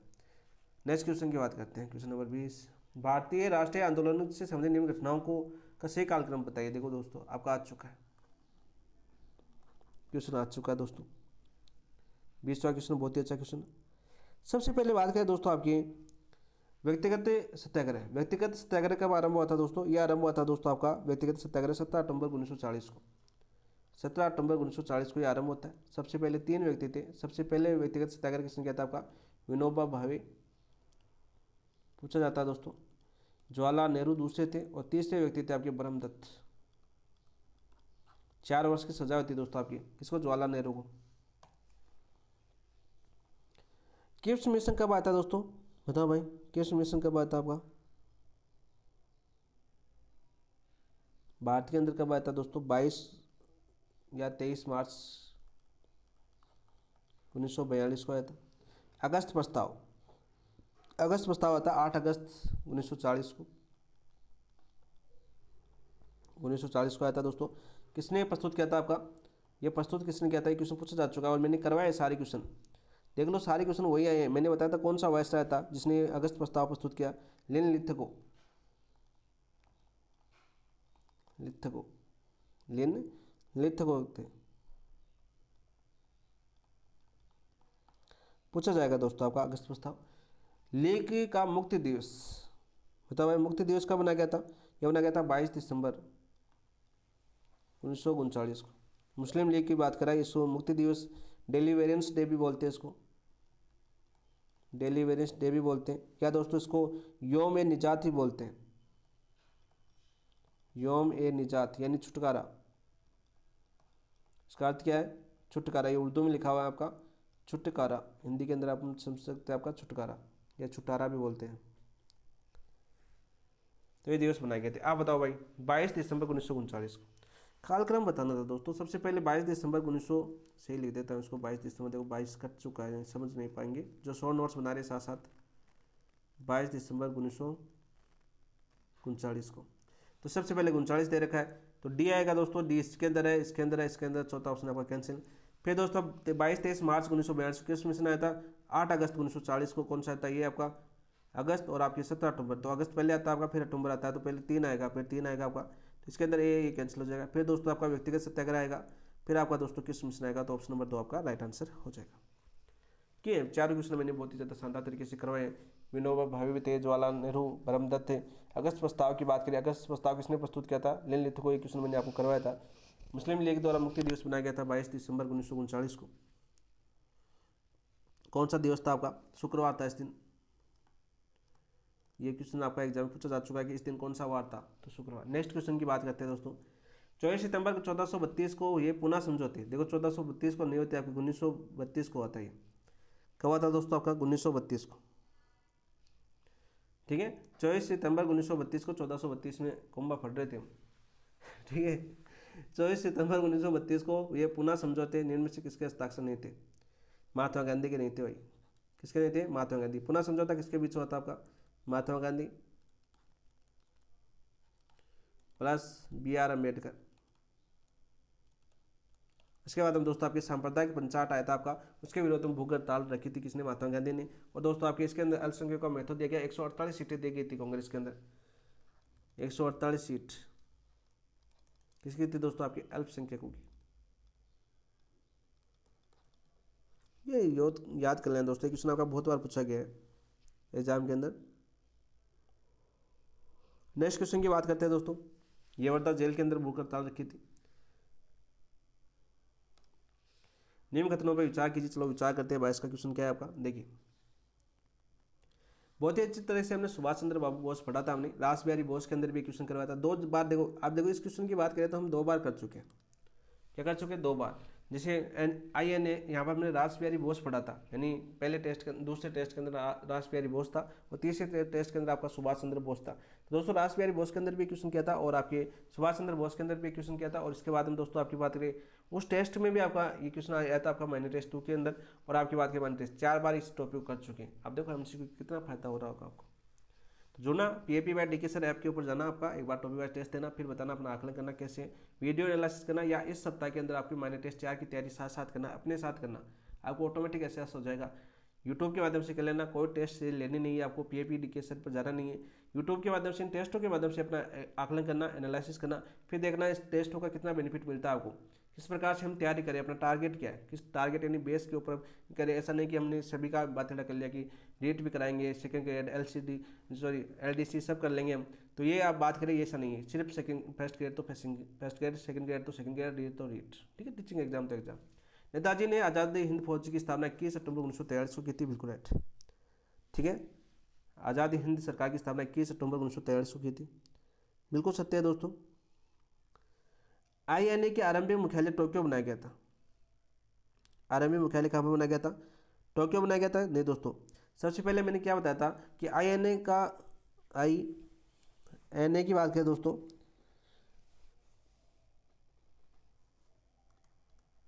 INA को रास बिहारी बोस ने, किसने? रास बिहारी बोस ने सुभाष बाबू को सौंपा, बाबू को सौंपा। कब सौंपा था दोस्तों? आपकी 4 जुलाई को। कब सौंपा था दोस्तों? आपके 4 जुलाई को सौंपा था नेतृत्व। सीधा सा क्वेश्चन पूछा जाता है। और दोस्तों इसका मुख्यालय कहाँ पर रखा गया था? आपका रंगून और सिंगापुर बनाया गया था। यहाँ पर रंगून और सिंगापुर के अंदर दोस्तों बनाया गया था। टोक्यो नहीं था आपका, रंगून व सिंगापुर। नेताजी अपनी पुस्तक द इंडियन स्ट्रगल में अधिनायकवादी समाजवाद पर बल दिया। बिल्कुल राइट, बिल्कुल सत्य बात है। सबसे पहले नेताजी ने आज़ाद हिंद सरकार की स्थापना की थी कब? 21 अक्टूबर 1943 को। यहाँ पर दोस्तों 2-3 क्वेश्चन आपके पूछे जाते हैं। इसके अंदर दोस्तों आपके वित्त मंत्री किसको बनाया गया था? आपका वित्त मंत्री की बात करें या वित्त मंत्री बनाया गया था आपके AC चटर्जी को। ये क्वेश्चन आपके एग्जाम में पूछा जा चुका है कि अस्थायी सरकार के अंदर वित्त मंत्री कौन थे? प्रचार मंत्री कौन थे दोस्तों? आपके प्रचार मंत्री थे दोस्तों आपके SA एयर थे। इसके अलावा दोस्तों आपके महिला संगठन का नेतृत्व किसने किया था? आपका महिला संगठन का नेतृत्व किसने किया था दोस्तों? वो क्या था दोस्तों? आपकी लक्ष्मी स्वामीनाथन, डॉक्टर लक्ष्मी स्वामीनाथन।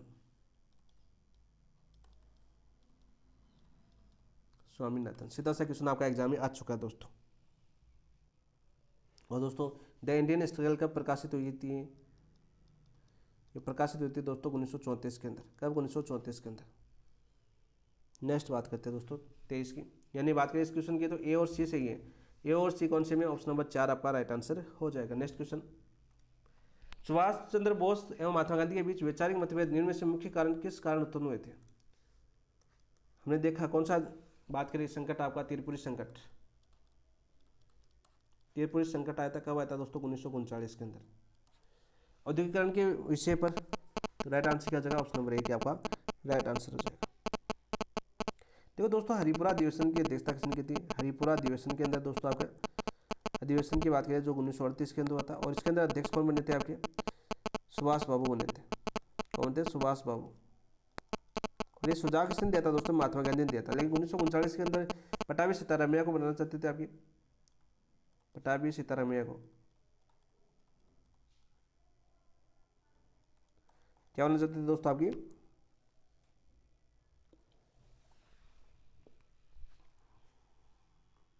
अध्यक्ष बनाना चाहते थे, लेकिन सुभाष बाबू ने चुनाव जीत लिया और पटाभी सीतारामैया को हरा दिया।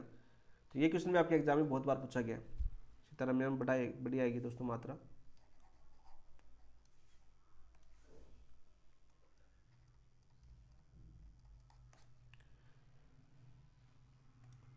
औद्योगिकरण के विषय पर दोस्तों मतभेद के कारण उत्पन्न हुए थे।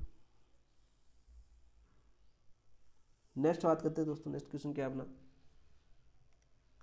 फॉरवर्ड ब्लॉक ने अक्टूबर 1939 में कहाँ साम्राज्यवाद विरोधी सम्मेलन का आयोजन किया? नागपुर, रामगढ़, बम्बई, कलकत्ता। तो चॉइस का राइट आंसर क्या जाएगा दोस्तों? आपका दोस्तों नागपुर के अंदर किया था। कहाँ पर किया था? नागपुर के अंदर, मई 1939 के अंदर या अक्टूबर 1939 के अंदर दोस्तों? अक्टूबर 1939 के अंदर। फॉरवर्ड ब्लॉक की स्थापना कब हुई थी दोस्तों? आपके ब्लॉक की स्थापना की बात करते हैं दोस्तों।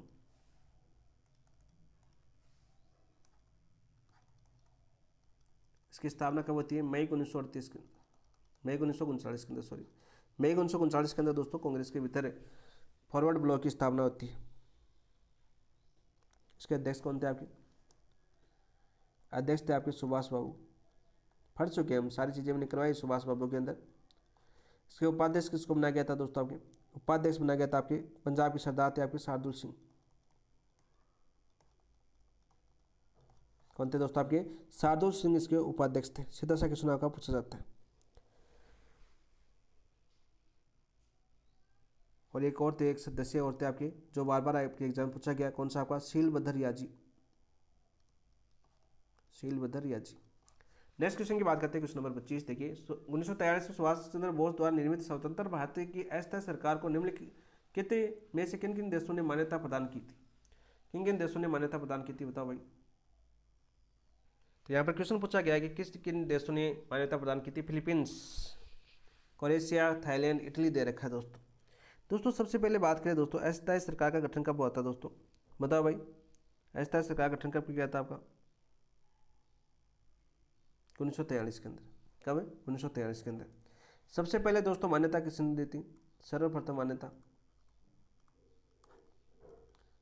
मान्यता दी थी दोस्तों किसने? जापान ने। कब दी थी दोस्तों? आपके 23 अक्टूबर को। कब की थी दोस्तों? आपका 23 अक्टूबर को सर्वप्रथम मान्यता दी थी किसने? जापान ने। सीधा सा क्वेश्चन आपको पूछा जाता है, ठीक है। 8 देशों ने मान्यता दी थी। कुल मान्यता देने वाले देश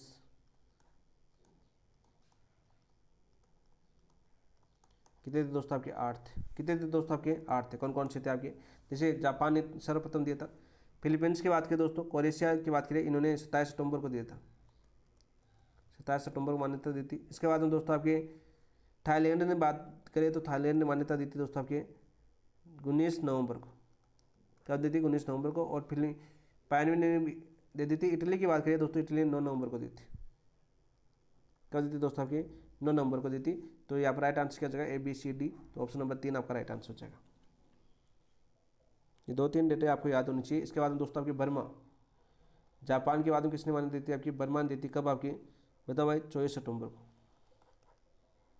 सीधा से क्वेश्चन आपका पूछा जा सकता है, क्रम आधारित क्वेश्चन आपका आ सकता है। फिर क्रोएशिया ने दी थी, फिर जर्मनी ने दोस्तों। जर्मनी की बात करें तो जर्मनी ने कब दी थी दोस्तों? आपकी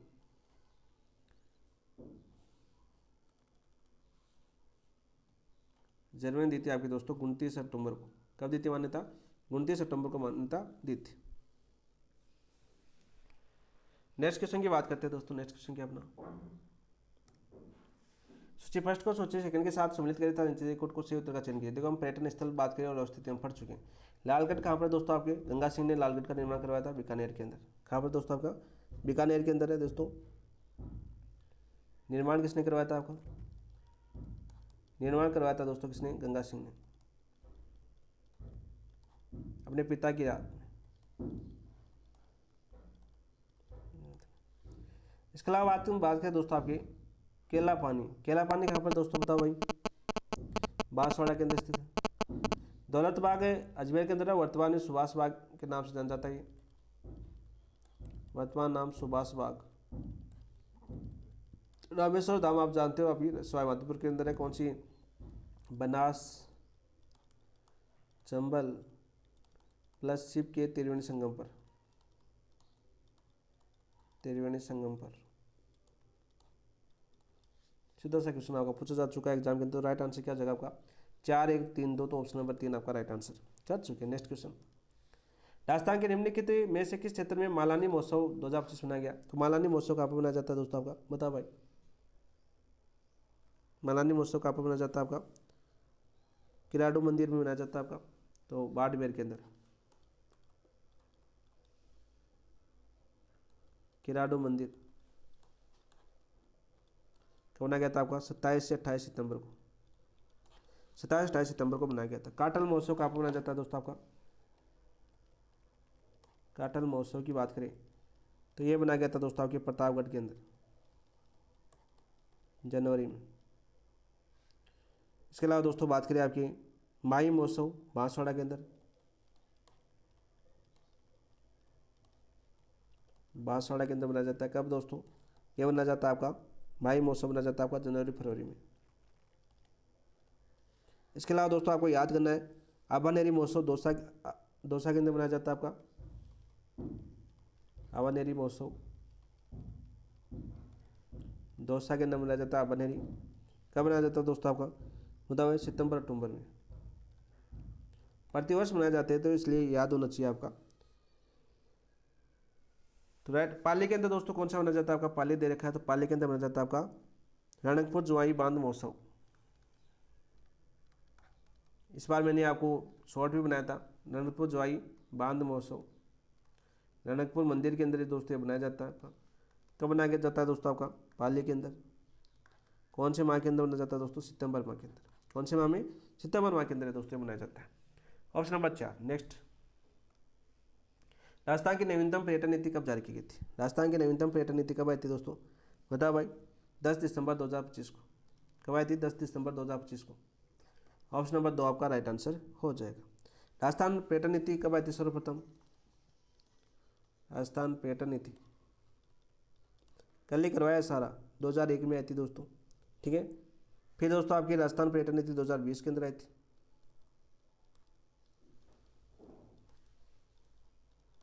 2020 के अंदर आई थी। नेक्स्ट क्वेश्चन की बात करते हैं दोस्तों। नेक्स्ट क्वेश्चन क्या है? क्वेश्चन नंबर 29, निम्नलिखित में से राजस्थान का कौन सा स्थल यूनेस्को विश्व धरोहर में शामिल नहीं है? दोस्तों मैंने क्वेश्चन आपको कल ही करवाया बहुत ही ज़्यादा शानदार तरीके से। कुल कितने आपके दोस्तों? कुल आपके 13 है आपके शामिल, जिसमें से 6 तो क्या आपके दुर्ग है, ठीक से याद कर सकते हो, गाजर आम चीकू। यानी कि बात करें दोस्तों आपकी गागरोन, जैसलमेर, रणथंबोर, आमेर, चित्तौड़गढ़ और कुंभलगढ़। ठीक है, 6 दुर्ग हो चुके हैं आपके। जयपुर प्रकोटा की बात करें दोस्तों, आपके जयपुर प्रकोटा कब शामिल किया गया था आपका? 2013 के अंदर क्या? ये 2019 में शामिल हुए थे दोस्तों, 2013 के अंदर। केलादेव राष्ट्रीय उद्यान दोस्तों भरतपुर के अंदर है, जिसे गन्ना पक्षी विहार भी कहा जाता है, 1985 के अंदर दोस्तों शामिल किया गया था। गागरोन दुर्ग शामिल है। सिल्लीसेट झील नहीं है दोस्तों। ऑप्शन नंबर 3 दोस्तों, सिल्लीसेट झील को रामसर साइट आपकी घोषित किया गया आपका, Ramsar site, Ramsar site, sorry जल्दी करते हैं उतना गलत होता है। रामसर साइट घोषित किया गया दोस्तों आपके कब? 12 दिसंबर 2025 को। राजस्थान की पांचवी रामसर पांचवी है। कहाँ पर स्थित है दोस्तों? आपकी अलवर जिले के अंदर है। निर्माण किसने करवाया था आपका? विनय सिंह ने। सारे क्वेश्चन हम कर चुके हैं वैसे देखें तो ऑप्शन नंबर 3 आपका राइट आंसर हो जाएगा। क्या जगह? Option number right answer. दोस्तों उल्टा बता दिया मैंने शायद। किले कब शामिल किए गए थे दोस्तों? 2013 के अंदर। किले कब शामिल किए गए थे? 2013 के अंदर। परकोटा शामिल किया गया था दोस्तों 2019 के अंदर। उल्टा बता दिया मैंने ना, परकोटा 2019 के अंदर। इसके अलावा दोस्तों आपकी जंतर मंतर, जंतर मंतर दोस्तों ये कब शामिल किया गया था? 2010 के अंदर। ठीक है, जयपुर के अंदर है दोस्तों। 1985 के अंदर दोस्तों केवलादेव राष्ट्रीय उद्यान शामिल किया गया था। कुल दोस्तों बात करें आपके 9 है, 13 नहीं आपके 9 है। 6 तो दुर्ग हो गए आपके, 1 2 और 3 ये हो गए। कुल कितने हो गए आपके? 9 हो गए दोस्तों। 2013 याद आ रहा था तो इसलिए 13 याद रह गए। देखो यहाँ पर भी मैंने 19 करवा दिया, यहाँ पर 13 याद कर लेना, गाजर चीकू आम के अंदर। आर्थिक समीक्षा 2025-26, 2025-26, 2026 आने वाली आपकी 2026-27। आर्थिक समीक्षा 2025-26 के अनुसार मार्च से 2025 में घनत्व, सड़क घनत्व कितना था आपका दोस्तों? तो ये था आपका, सीधा सा क्वेश्चन पूछा जा चुका आपका, 97.97 किलोमीटर यानी 100 वर्ग किलोमीटर। तो ऑप्शन नंबर 4, ऑप्शन नंबर 4 आपका राइट आंसर हो जाएगा। नेक्स्ट क्वेश्चन की बात करते हैं। नवीन राष्ट्रीय राजमार्ग 11 NH11 राजस्थान में निम्न कौन से जिले से नहीं गुजरता है? कौन से जिले से नहीं गुजरता है बताओ भाई? कुल लंबाई कितनी है दोस्तों आपकी? कुल लंबाई की बात करें सबसे पहले तो वह है आपके दोस्तों 760 किलोमीटर। कितनी है? 760 किलोमीटर है। वही बात करें कौन से जिलों से होकर गुजरता है तो याद कर लें दोस्तों, खेतड़ी झुंझुनू से शुरू होता है आपका। ठीक है, उसके बाद हम दोस्तों आपके फतेहपुर जाता है आपका, सीधा सीकर जाता है। और फतेहपुर सीकर के बाद दोस्तों आपके रतनगढ़ जाता है आपका, चूरू। फिर दोस्तों आपके बीकानेर, फिर दोस्तों आपका फलौदी, फिर जोधपुर और फिर जैसलमेर। ये शामिल है दोस्तों आपका। तो राइट आंसर क्या आ जाएगा आपका? बताओ भाई, राइट आंसर क्या आ जाएगा? कौन सा शामिल नहीं है? सीकर फतेहपुर सीकर आ गया आपका, झुंझुनू आ गया आपका झुंझुनू। अजमेर की बात करें दोस्तों आपका अजमेर नहीं, रतनगढ़ चूरू आ गया तो अजमेर नहीं। तो ऑप्शन नंबर 4 आपका राइट आंसर हो जाएगा। Next question, question number 32। निम्नलिखित में से असत्य कौन सा है? ग्रामीण परिवहन सेवा आपणी बस राजस्थान रोडवेज अक्टूबर 2025 में प्रारंभ हुई। कभी दोस्तों आपके अक्टूबर 2025 में प्रारंभ हुई, बिल्कुल सत्य बात है। नाला हवाई अड्डा भूमिगत हवाई अड्डा बीकानेर में स्थित है, बिल्कुल राइट, बिल्कुल सत्य बात है दोस्तों। राजस्थान की पहली मेट्रो रेल जून 2014 में जयपुर प्रारंभ की गई। नहीं दोस्तों, जून 2015 में हुई थी। क्या हुई थी? जून 2015 में जयपुर में प्रारंभ की गई थी। तो ये आपका असंगत हो जाएगा, असत्य। राजस्थान राज्य पथ परिवहन निगम की स्थापना 1964, कल ही बताया मैंने, 1 अक्टूबर 1964। देखो मैंने क्या बताया, सीधे क्वेश्चन पूछे जाते हैं आपके पर्यटन और परिवहन के अंदर। तो सारे क्वेश्चन मैंने कल ही करवाए थे और सारे के सारे क्वेश्चन आपके वही क्वेश्चन आपके छपे हैं। तो ऑप्शन नंबर 3 आपका right answer. Next question, Bathinda Ajmer greenfield expressway Rajasthan किस जिले से नहीं गुजरता? सबसे पहले बात करें दोस्तों किस जिले से नहीं गुजरता, कुल लंबाई कितनी है इसकी? कल ही करवाए सारे।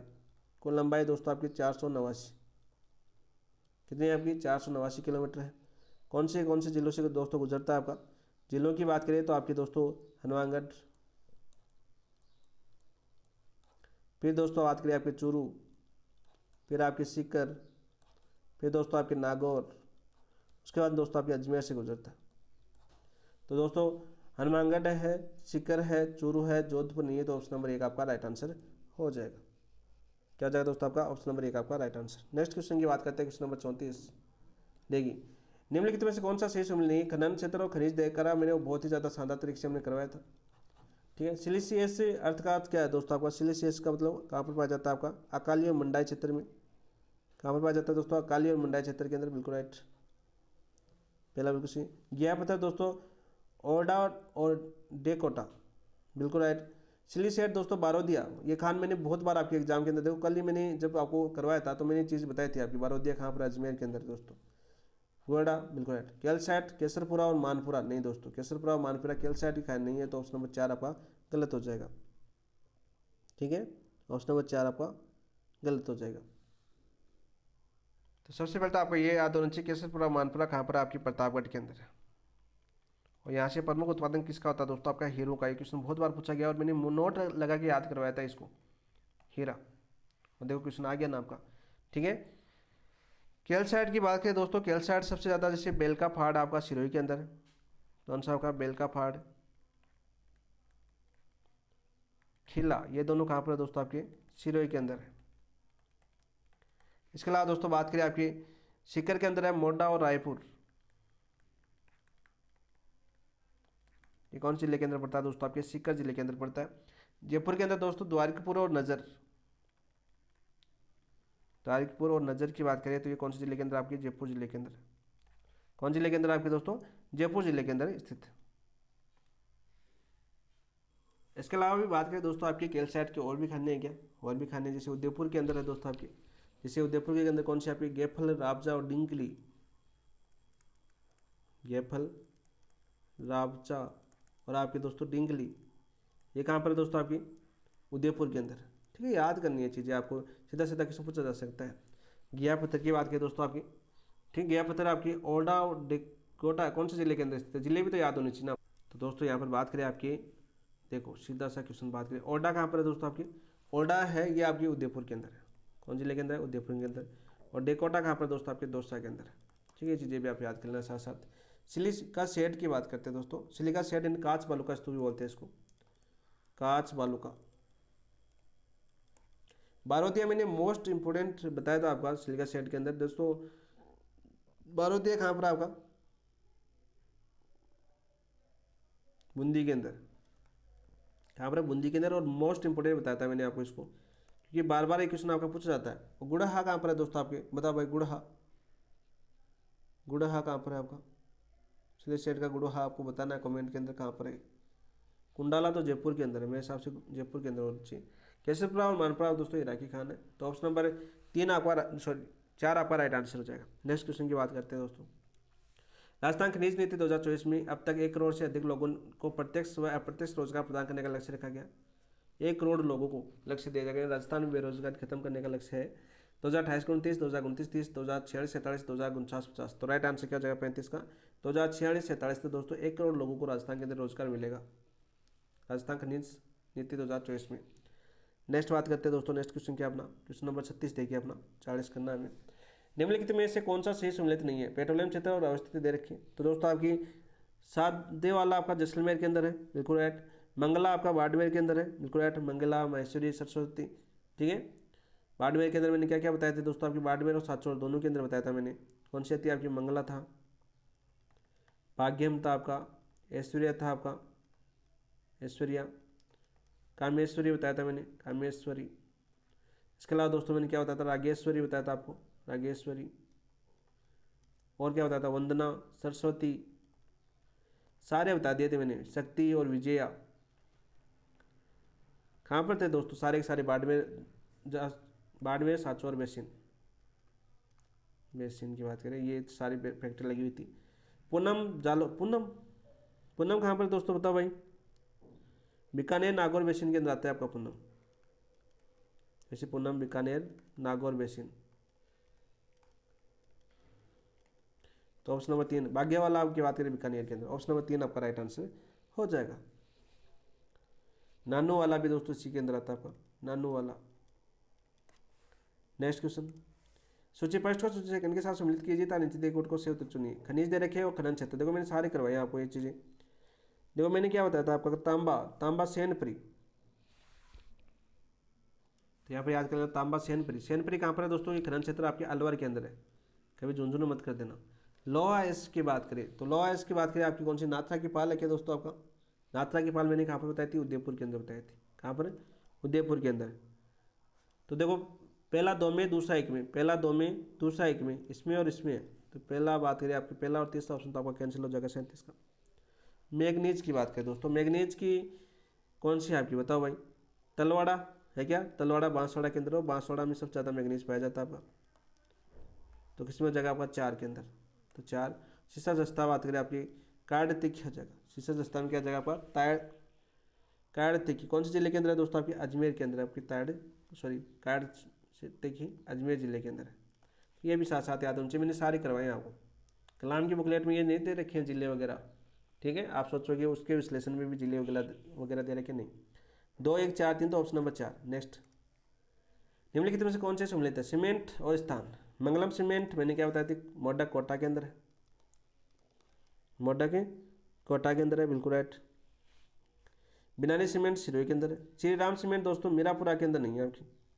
श्री राम सीमेंट कहाँ पर है आपके दोस्तों, कोटा के अंदर। कहाँ पर है, कोटा के अंदर। मीरापुर कहाँ पर पड़ता है दोस्तों, नागौर के अंदर पड़ता है आपका। और यहाँ पर कौन सी है आपकी दोस्तों, राजश्री सीमेंट है। जेके सीमेंट निम्बाहेड़ा, बिल्कुल राइट। तो दोस्तों 1 बी और डी से, तो ए बी डी आपका ऑप्शन नंबर 3 आपका राइट आंसर। नेक्स्ट क्वेश्चन की बात करते हैं दोस्तों, निम्नलिखित में से राजस्थान के किस स्थान पर उन्नी वस्त्र उद्योग स्थित नहीं है। उन्नी वस्त्र उद्योग स्थित नहीं है, बीकानेर। तो बीकानेर के अंदर तो है, चूरू, चूरू के अंदर तो आपके ऊन वेस्टेड, नागौर और झालावाड़, तो झालावाड़ में नहीं होनी चाहिए मेरे हिसाब से। तो राइट आंसर क्या जाएगा दोस्तों आपका, ऑप्शन नंबर 4। चूरू के अंदर क्या है दोस्तों आपका, वेस्टेड स्पिनिंग मिल है आपकी, वेस्टेड स्पिनिंग मिल चूरू के अंदर है। इसके अलावा दोस्तों लाडनू के अंदर है, लाडनू डीडवाना कुचामन के अंदर आता है आपका। बीकानेर की बात है दोस्तों, बीकानेर के अंदर बहुत कुछ है आपके ऊन से संबंधित। तो एक तो क्वेश्चन पूछा जाता है, केंद्रीय ऊन विश्लेषण प्रयोगशाला, केंद्रीय ऊन विश्लेषण प्रयोगशाला, प्रयोगशाला। ये पुराना क्वेश्चन है। देखो अभी लाडनू दोस्तों नागौर में नहीं आता, डीडवाना कुचामन में आता है।